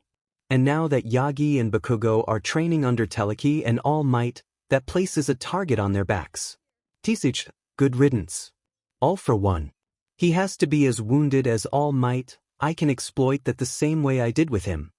Don't. You can't. Izuku froze as an unfamiliar voice spoke to him. He turned around to see a light behind him. As the light dimmed, he saw a face that was burned into his memory from years of staring at its portrait. The hero of the era before All Might came to power. His grandmother, Nana Shimura. Izuku was stunned, silent, and backed slightly. His face contorted into awe and, "You can't face him. You'd be killed for nothing. I don't want that for you." Izuku couldn't fully hear her as his chest was pounding madly. The mindscape began to shake and crack, as Izuku was enveloped in a panic attack. Instead of hearing the voice of someone he admired more than All Might, he heard and saw the horrific things he's done. The chaos he's caused, the lives he's ended, all of it made him believe the figure in front of him would reject him, too. Only this time, rightfully so. Nana tried to gently approach her son, but the voice in his head wouldn't allow that. It was Izumi's voice. Old Dad and Grandma would be hella sad to be stuck with you. She's right.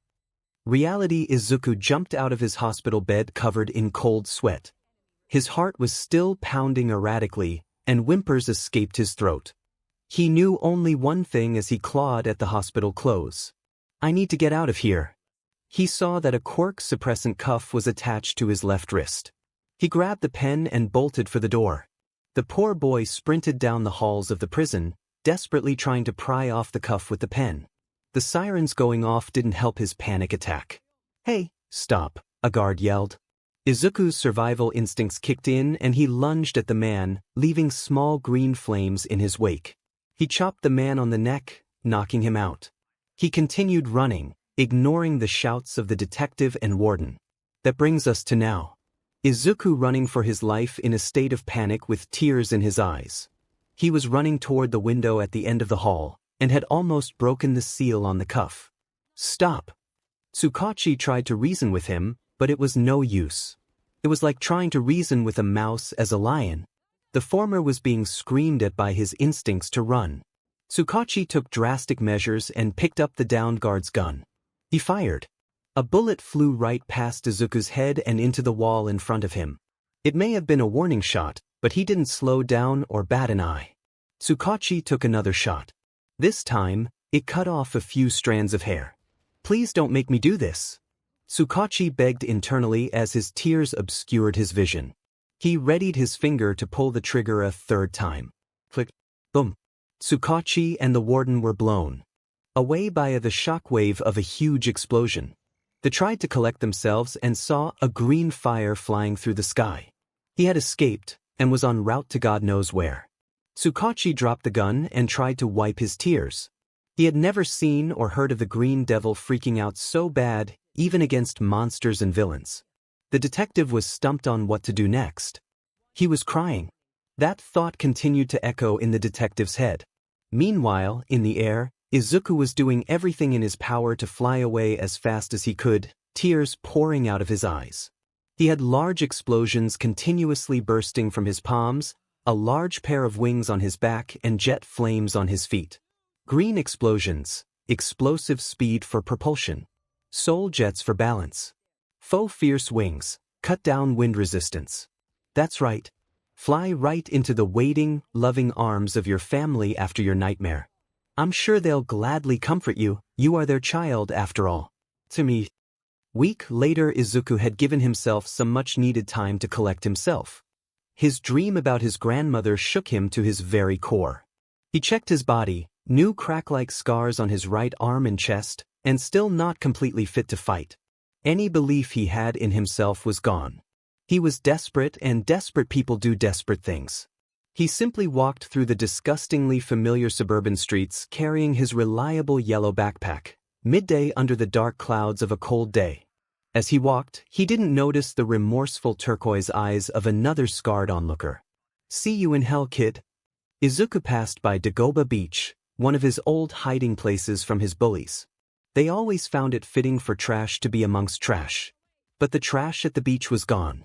It looked pristine and appealing, even under the depressing atmosphere. He decided to walk across the clean sand for the first time.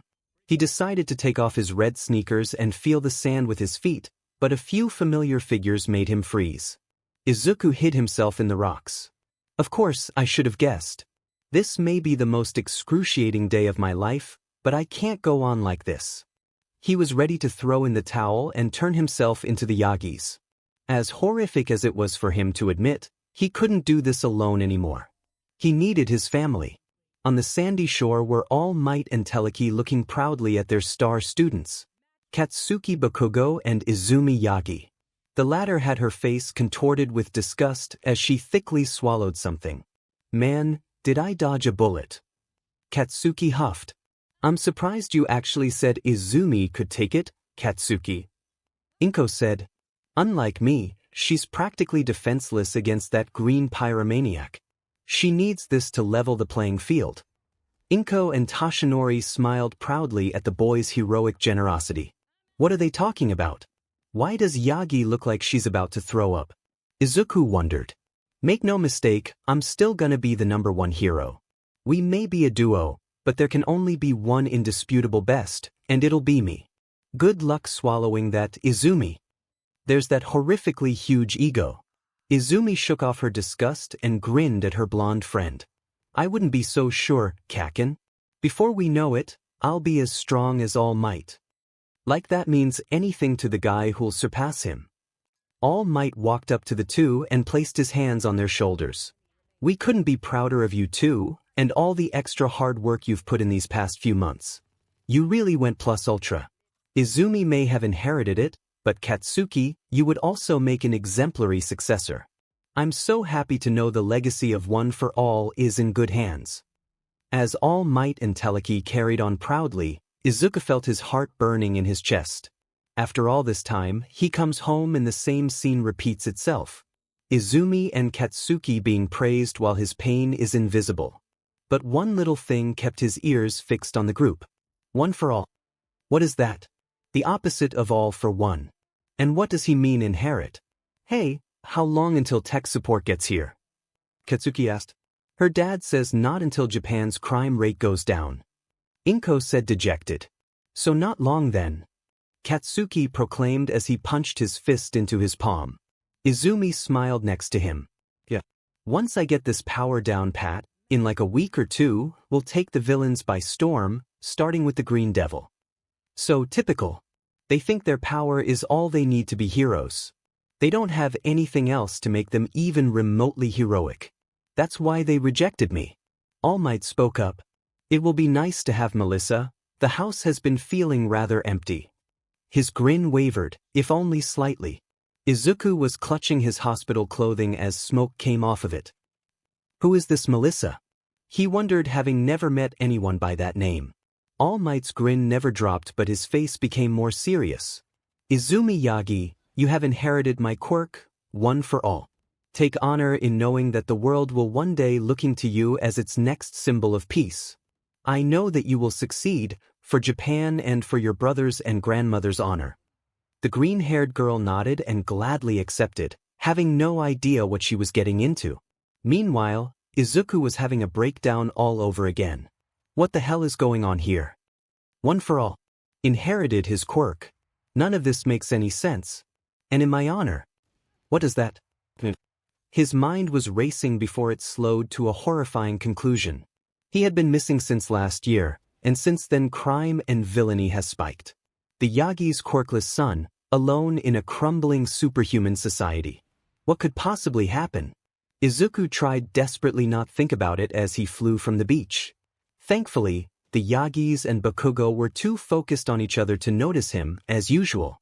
Half a mile away from the beach, Izuku flew to the front door of the Yagi household, and crashed right through the door. He picked himself up, not feeling much pain and leaving the door frame on fire. He saw the old memorial table. It wasn't that anymore. It looked like any regular decoration table with flowers and pictures of the current family. Except for one. Izuku let his tears spill profusely as he ran up the stairs, his fire burning away at the house without him caring. He went straight to Izumi's room. He didn't care if she would kill her for it, he needed answers. He saw something that made his heart ache. Bunk beds. He hadn't seen those since before he was misdiagnosed as quirkless. On the bottom bunk, he saw her laptop was open to a picture of a blonde, blue-eyed girl. He had never seen this face before. She looked to be from a different country. Who is that? He wondered aloud. Perhaps Izumi's diary would shed light on the matter. He clicked off the picture of the blonde girl and opened his sister's digital diary to a random page. Even when he's gone, Izuku keeps pissing me off. I found his journal about Dad. It's full of stuff about him and the old man together. There's barely any me. One last slap in my face before you leave, Deku. Just rub it in my face that you've got so many good memories of Hisashi, while I have almost none. Izuku felt a new level of disgust and repulsion toward his twin sister. He finally understood why she hated him after all these years. It's because he was with Hisashi more than her. More than anyone really. Izumi was too infatuated with their busy, heroic mother to make time for her plain old dad and his weak fire-breathing quirk. She carries guilt and regret for not being like Izuku and takes it out on him.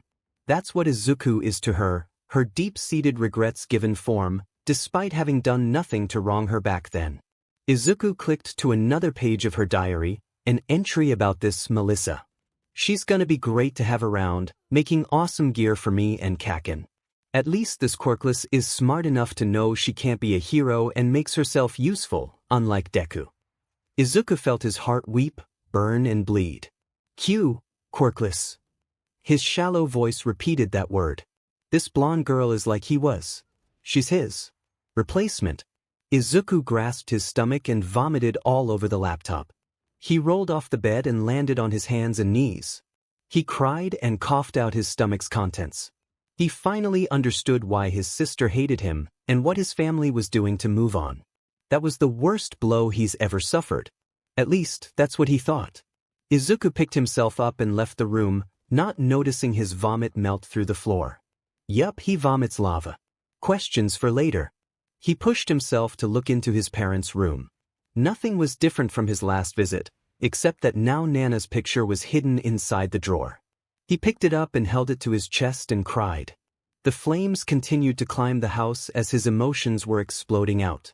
Quirkless, Izuku thought, and Toshinori popped in his head. Toshinori said his quirk was somehow passed down to Izumi. Did it originate with him or? Izuku looked at the burning picture of his grandmother. No, you trained him. You must have. So he was quirkless too. He was like me. But he never did anything to help me. Izuku flipped the paper around and saw something written on the back. No doubt from Toshinori. Dear Ms.T. I've made my choice to pass on our quirk to Izumi. She will make both of us proud as its ninth wielder. Perhaps you two will be united, and you can guide him. I feel bad for my son, Izuku, but I can't leave the power in his hands. He might be like I was, but he isn't me. He doesn't have the bravery to be a hero. It'll be much better for him to remain timid and quirkless. Please watch over us from above, Mother. Izuku's flames flared up as the paper in his hands was reduced to ash. His animosity for his family was climbing new heights today. He just learned that his father is the biggest hypocrite ever.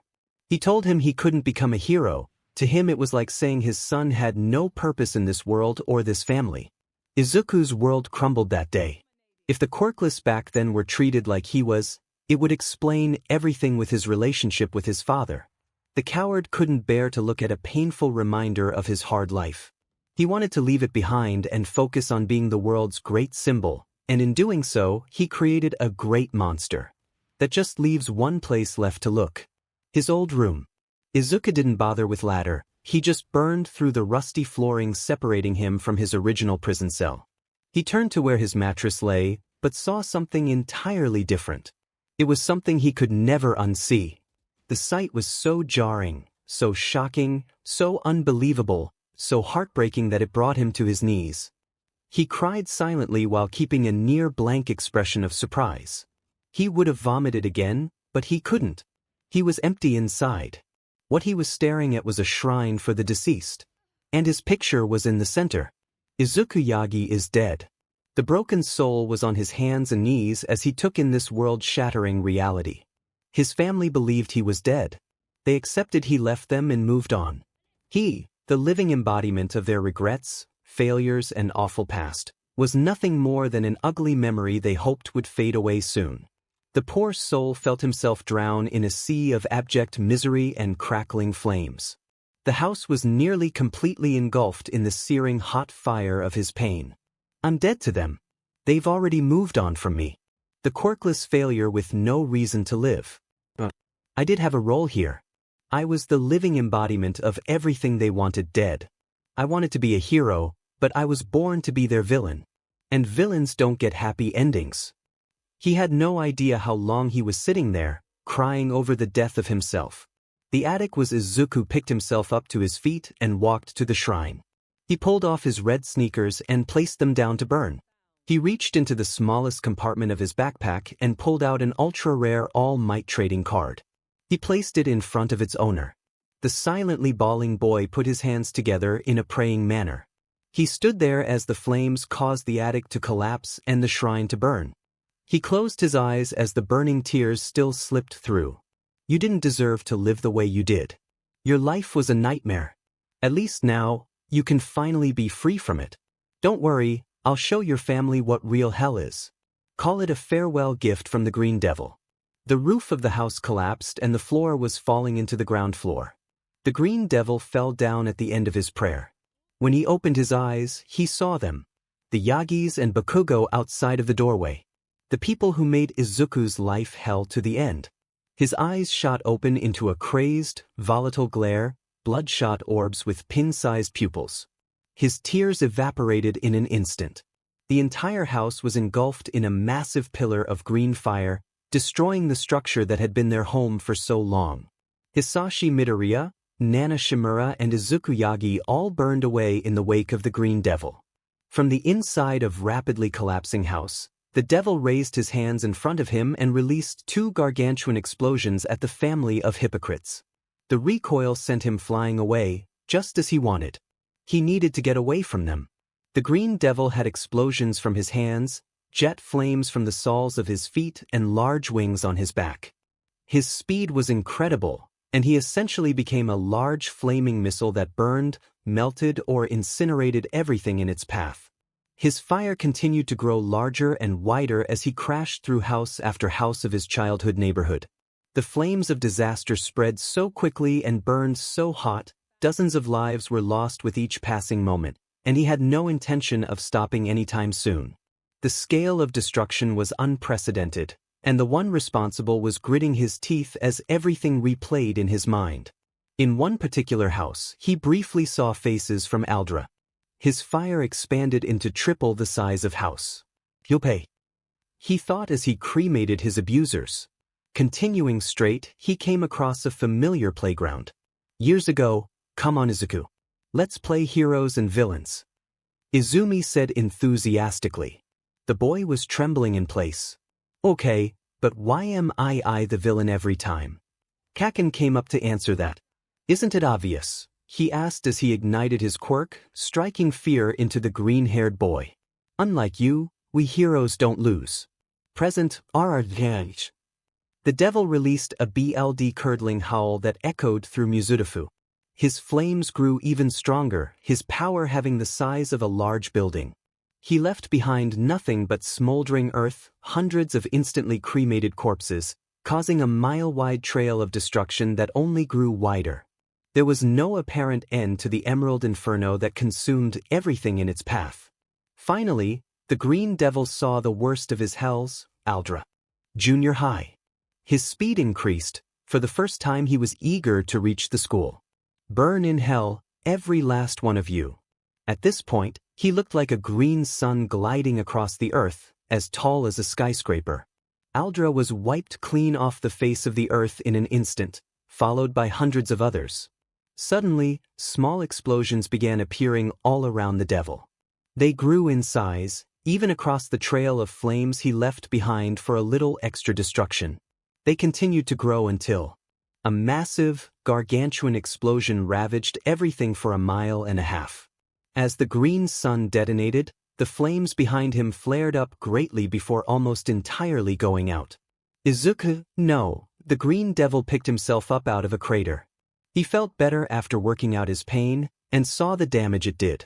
As far as the eye could see, nothing but ash and cinders. Hundreds of innocent lives, destroyed in an instant by him. Strangely though, he barely felt any disturbance at that fact. Thunder growled over his head and lightning flashed, followed by a sudden heavy downpour of rain. Without a word, he turned his back to the destruction and flew away with his quirk. This world is now home to a newly born devil, and what was left in the wake of his biarj. A scorched graveyard. But nothing ever changes. Love that song. The events of this chapter take place at different times. God damn it, kid. A short old man grumbled. He was standing in the middle of his now destroyed home building. The reason for it being in shambles is because his talented and gifted granddaughter has absolutely zero control of One for All, and it's been almost a month since she received it. The 9th successor was lying on the floor with her arms in slings after being treated by Recovery Girl. I'm genuinely convinced your memory is worse than mine. Gran Torino grumbled. Izumi, after a week of her grandpa's intense training, was beyond frustrated. To start off, she was told that One for All would increase her innate quirk strength to unfathomable heights, but her telekinesis hasn't grown an ounce stronger at all. Second, One for All seems to have a mind of its own. Sometimes when she means to activate her own quirk, the past on One comes out, and a massively destructive shockwave come out. The recoil is literally bone-shattering. And no matter what she tries or how hard she focuses, she can't bring it out at will or reduce the power output. It's always at full blast. It's not my FU dash, she was interrupted by a kick to the face. That right there. That's your problem. Inability to take responsibility, not admitting you have your faults. Your many, many faults.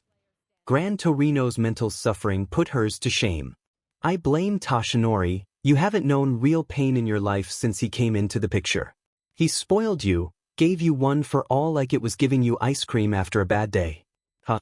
Why couldn't it have been the twin that had a brain? He sighed frustratedly. He would have been worse. Izumi exclaimed. He couldn't even protect himself, let alone others. Besides, he's gone. Gran Torino sighed. Yes. And you're still here.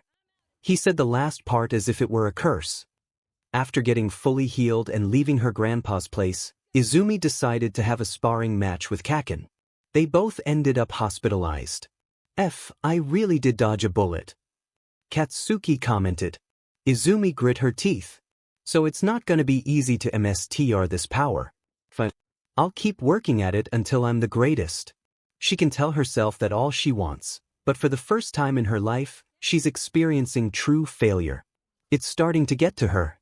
The pair received a call from their favorite American. Hey Guholi, what happened to you too? You look like you got hit by a train. Melissa exclaimed. I wish. Katsuki said. One for all is not easy. Izumi said weakly. Melissa tilted her head. Really? My dad said Uncle Mike got it right off the bat. So you keep going all out and break your bones. Maybe you should try visualizing meditation. It's all in your mind as much as your body. Do you have anything in the back of your head that could be bothering you? Melissa, while having nothing but good advice and well-meaning intentions, only managed to get under Izumi and Katsuki's skin. A quirkless person trying to help two incredibly strong quirk wielders, it gave them flashbacks to him. What do you know about using a quirk right when you don't have one of your own? Stay in your lane, tech support. Katsuki huffed, making Melissa retract a bit. Instead of getting her cousin to defend her, she was met with disdain. He's right, just finish our gauntlets and we'll be fine. Thanks. Izumi hung up. Back in the States, Melissa suffered a blow to the heart, but she forced it down. It's okay, think about it from their perspective.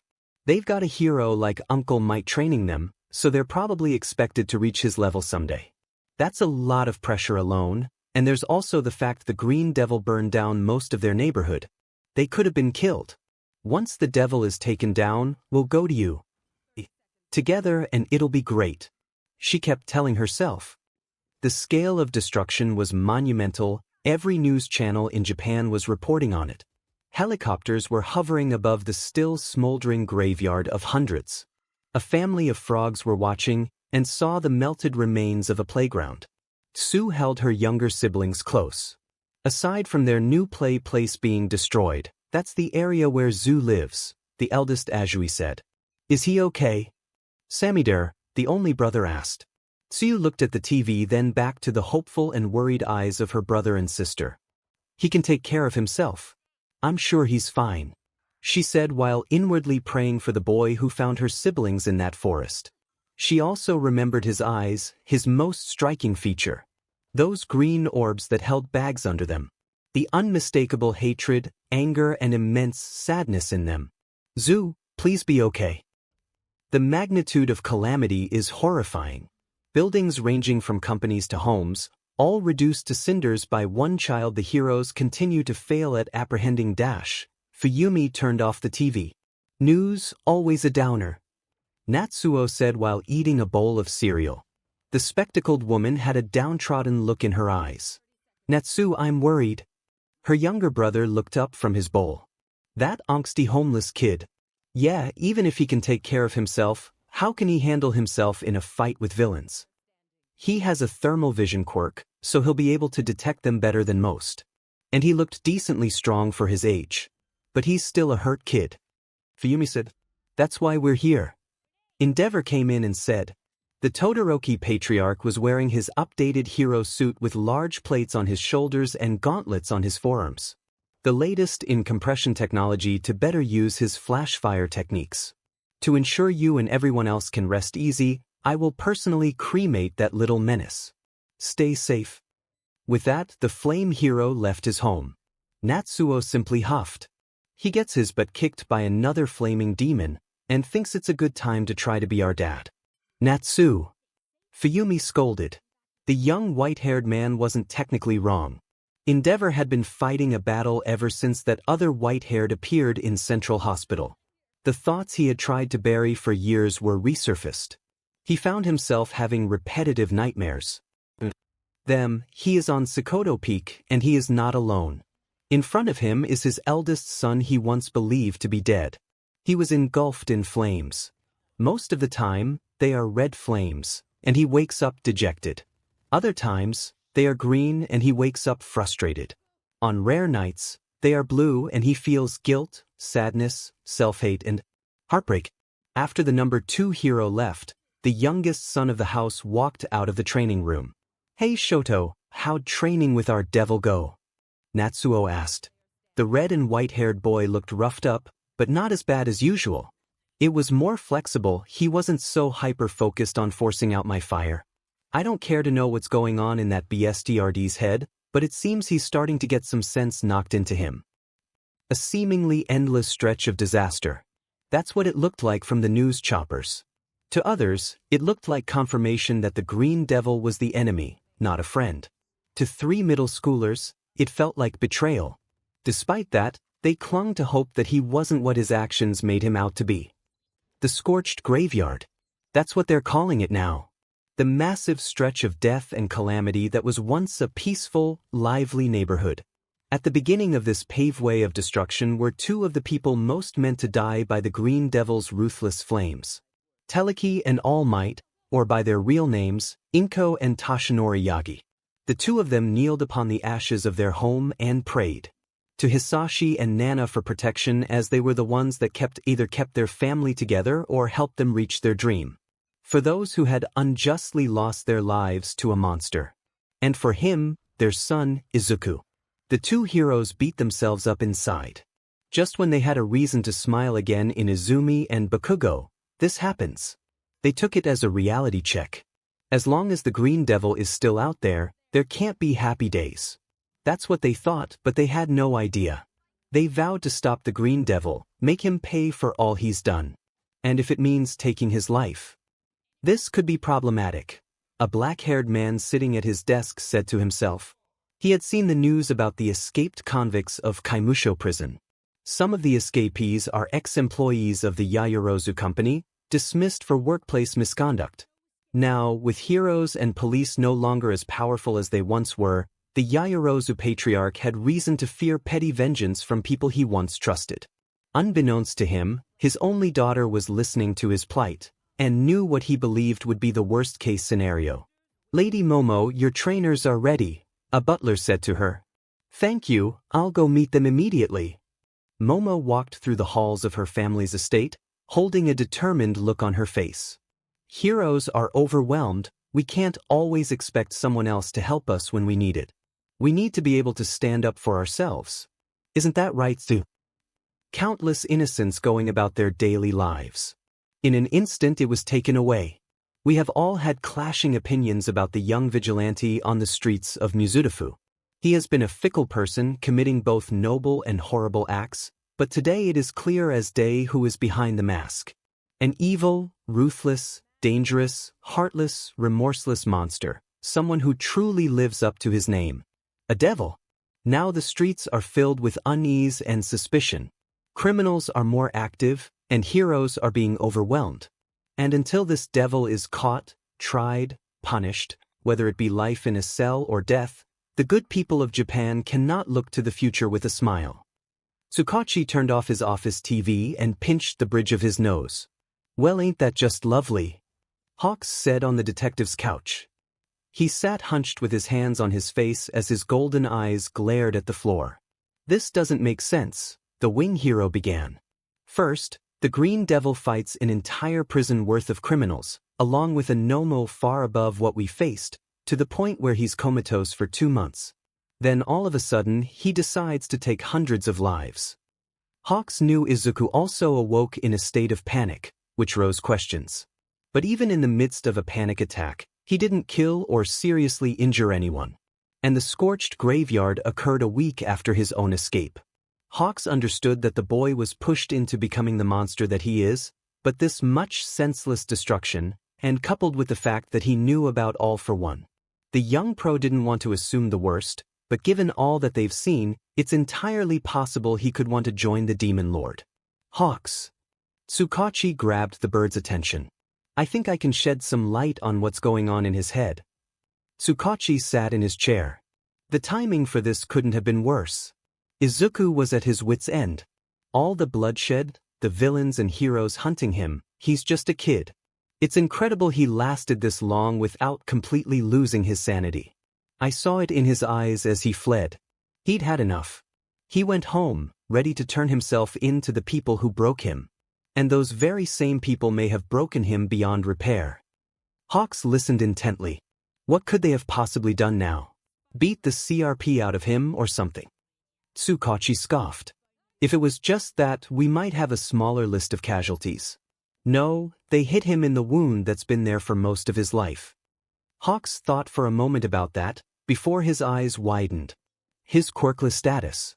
But that's clearly not the case anymore. He's got a hella powerful quirk. Tsukachi grit his teeth as the words built up in his throat.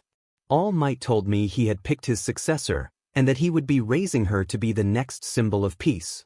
Hawks already knew about All Might's nepotism clouding his judgment. He gave her his power, transferred one for all to Izumi Yagi. He told me the week before Izuku snapped. Hawks's eyes widened as confusion settled into him. One for what? Transferred his quirk. How could he even? They don't even share BLD. And one for all. That sounds like the opposite of all for one. The opposite of stealing power. Without needing much more explanation, Hawks figured out the most unique facet of All Might's secret ability. All Might can share his power with others. Tsukachi nodded. Yes, and he inherited it from his teacher. He doesn't have any quirk of his own. He was quirkless too. Hawks had his hand running through his hair. Seriously. But wait, if he could do that, why didn't he just transfer the quirk to Izuku? It would save the kid a hell of a lot of pain. Tsukachi grit his teeth. I know All Might better than most, how strong and courageous he is. But when faced with his past, he's a coward. Tsukachi hated having to say that about his friend, but it was the truth. He lived a life as hard as Izuku's, but instead of facing it and helping his quirkless stepson, he ran away from the pain of those old wounds. He told me Izuku didn't have the strength or courage, even though he could have trained him to be worthy. It's clear now how much conviction the boy has. Hawks's head was a flurry of thoughts and emotions, most of them negative. Tsukachi gave him the full story of one for all and all for one, and what Izuku must have discovered. That All Might gave the tool that would have helped Izuku in so many ways to one of his worst abusers. When it was done, Hawks felt a new disgust at the so-called pillar of justice. However, the poison in his veins is nothing compared to what Izuku must be feeling. It's what drove him to end hundreds and ruin countless futures. Remember when I said I have nothing but respect for number one? I take it back. For the first time, Hawks was unable to contain himself. So you're telling me at this point, All Might just handed all for one the perfect tool to destroy this society. Forget the kid's quirk, he's got a library of knowledge on other quirks and potential weaknesses. Plus, if he wants to, he can go public and tell everybody everything. About All Might's Teleki one for all.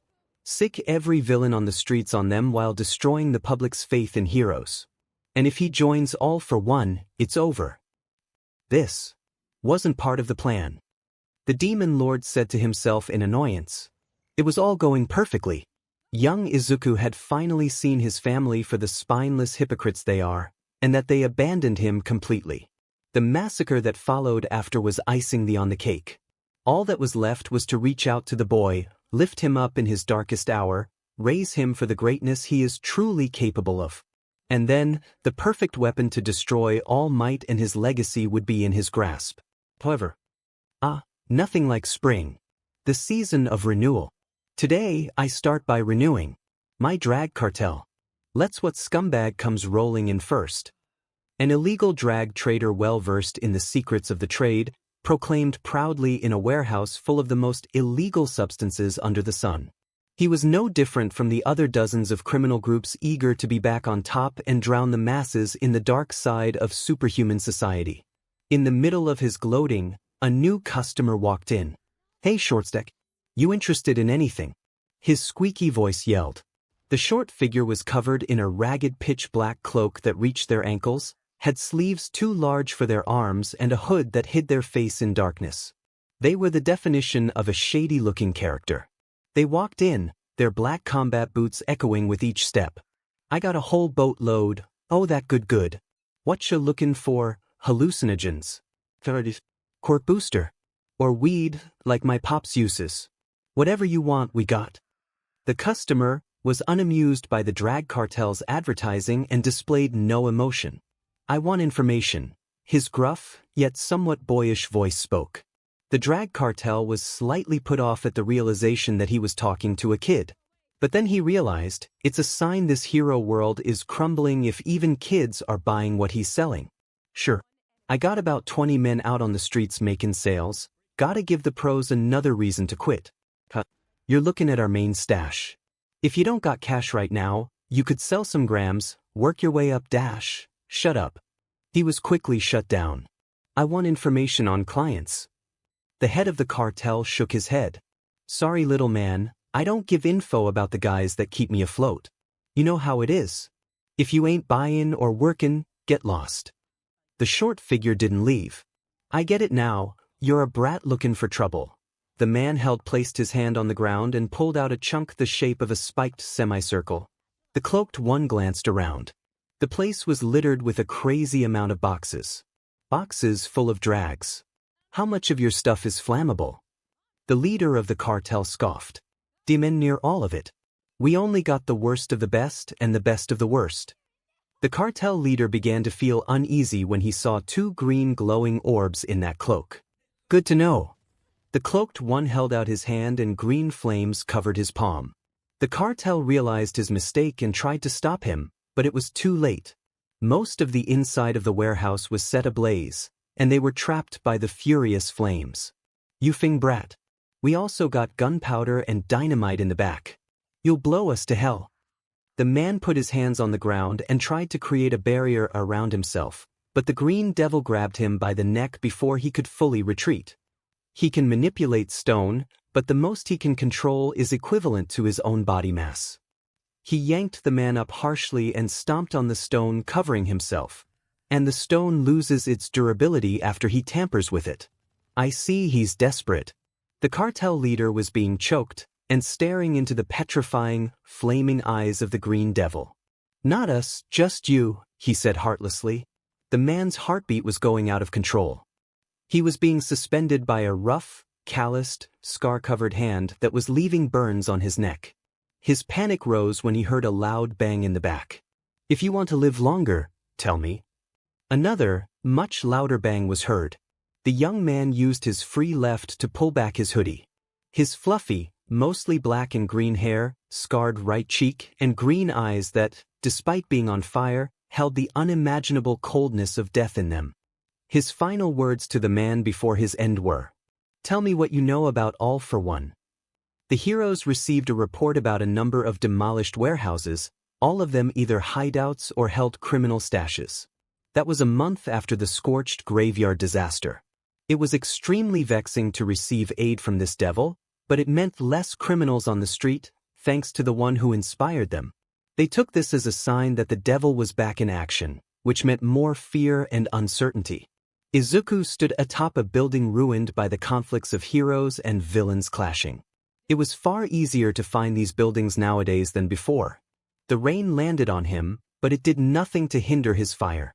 His cloak, which was made from top-of-the-line resistance to any force man-made or nature, from the black market, held up well against those explosions. He would give the villain he stole it from his thanks if he hadn't murdered him. He looked down on Mizudafu, the sirens of police, the fear in the air, the misery and anguish in the atmosphere. And all he felt was apathy. None of this mattered to him, not since he settled on his end goal. I put it together not long after. Izuku Yagi died. All for one and one for all. Opposites, just like their wielders. One is a shared ability, it gives. So the opposite is power theft. The more I thought about it, the more I realized what was out there. All for One can steal quirks and apparently pass them on to his puppets like the Nomu. A villain that even permanently injured Prime All Might and lived to tell the tale. The Merchant of Quirks, the King of Villains, symbol of evil, Demon Lord, the Shadow Emperor. Every little bit of information I can get about him only feeds my paranoia and drive. Izuku jumped off the building and flew through the dark sky, lighting it up like a beacon leading anyone with useful information to him. This guy, this man, is the real devil of this world. One for All may be the only power that can stop him, but it's in Yagi's hands, and there's no way in hell I'll leave it to such an incompetent weakling. I likely don't have the strength to stop him myself, so I'll take it one step at a time. I'll slaughter every villain I come across, weaken his forces, drive him into a corner, and then he will pay for all the lives he's ruined. And so will I. Inside of Izuku's backpack was the latest addition to his quirk analysis notebooks. An analysis on himself. It had become a journal he used to record everything that happened to him since he left his old life and awakened his power, and everything that pushed him to become the scourge of society known as the Green Devil, and how his story will end. Once he finally reaches All for One, he will release his quirk at its full destructive capacity, causing a catastrophic explosion that will incinerate everything for miles. Even if there's a chance it won't kill him, he will certainly have more than a scratch. But even after he annihilates himself, Izuku won't be done. The purpose of this journal is for others to find it and learn his story. To learn the hypocrisy of All Might, Endeavor, Bakugo, Yagi, and strip them of their hopes, dreams, and ideal futures, to have them walk through the world hated and despised with nothing in life to look forward to, just as he did. Except it will be justified. That will be his mark on this world. The proof that he existed,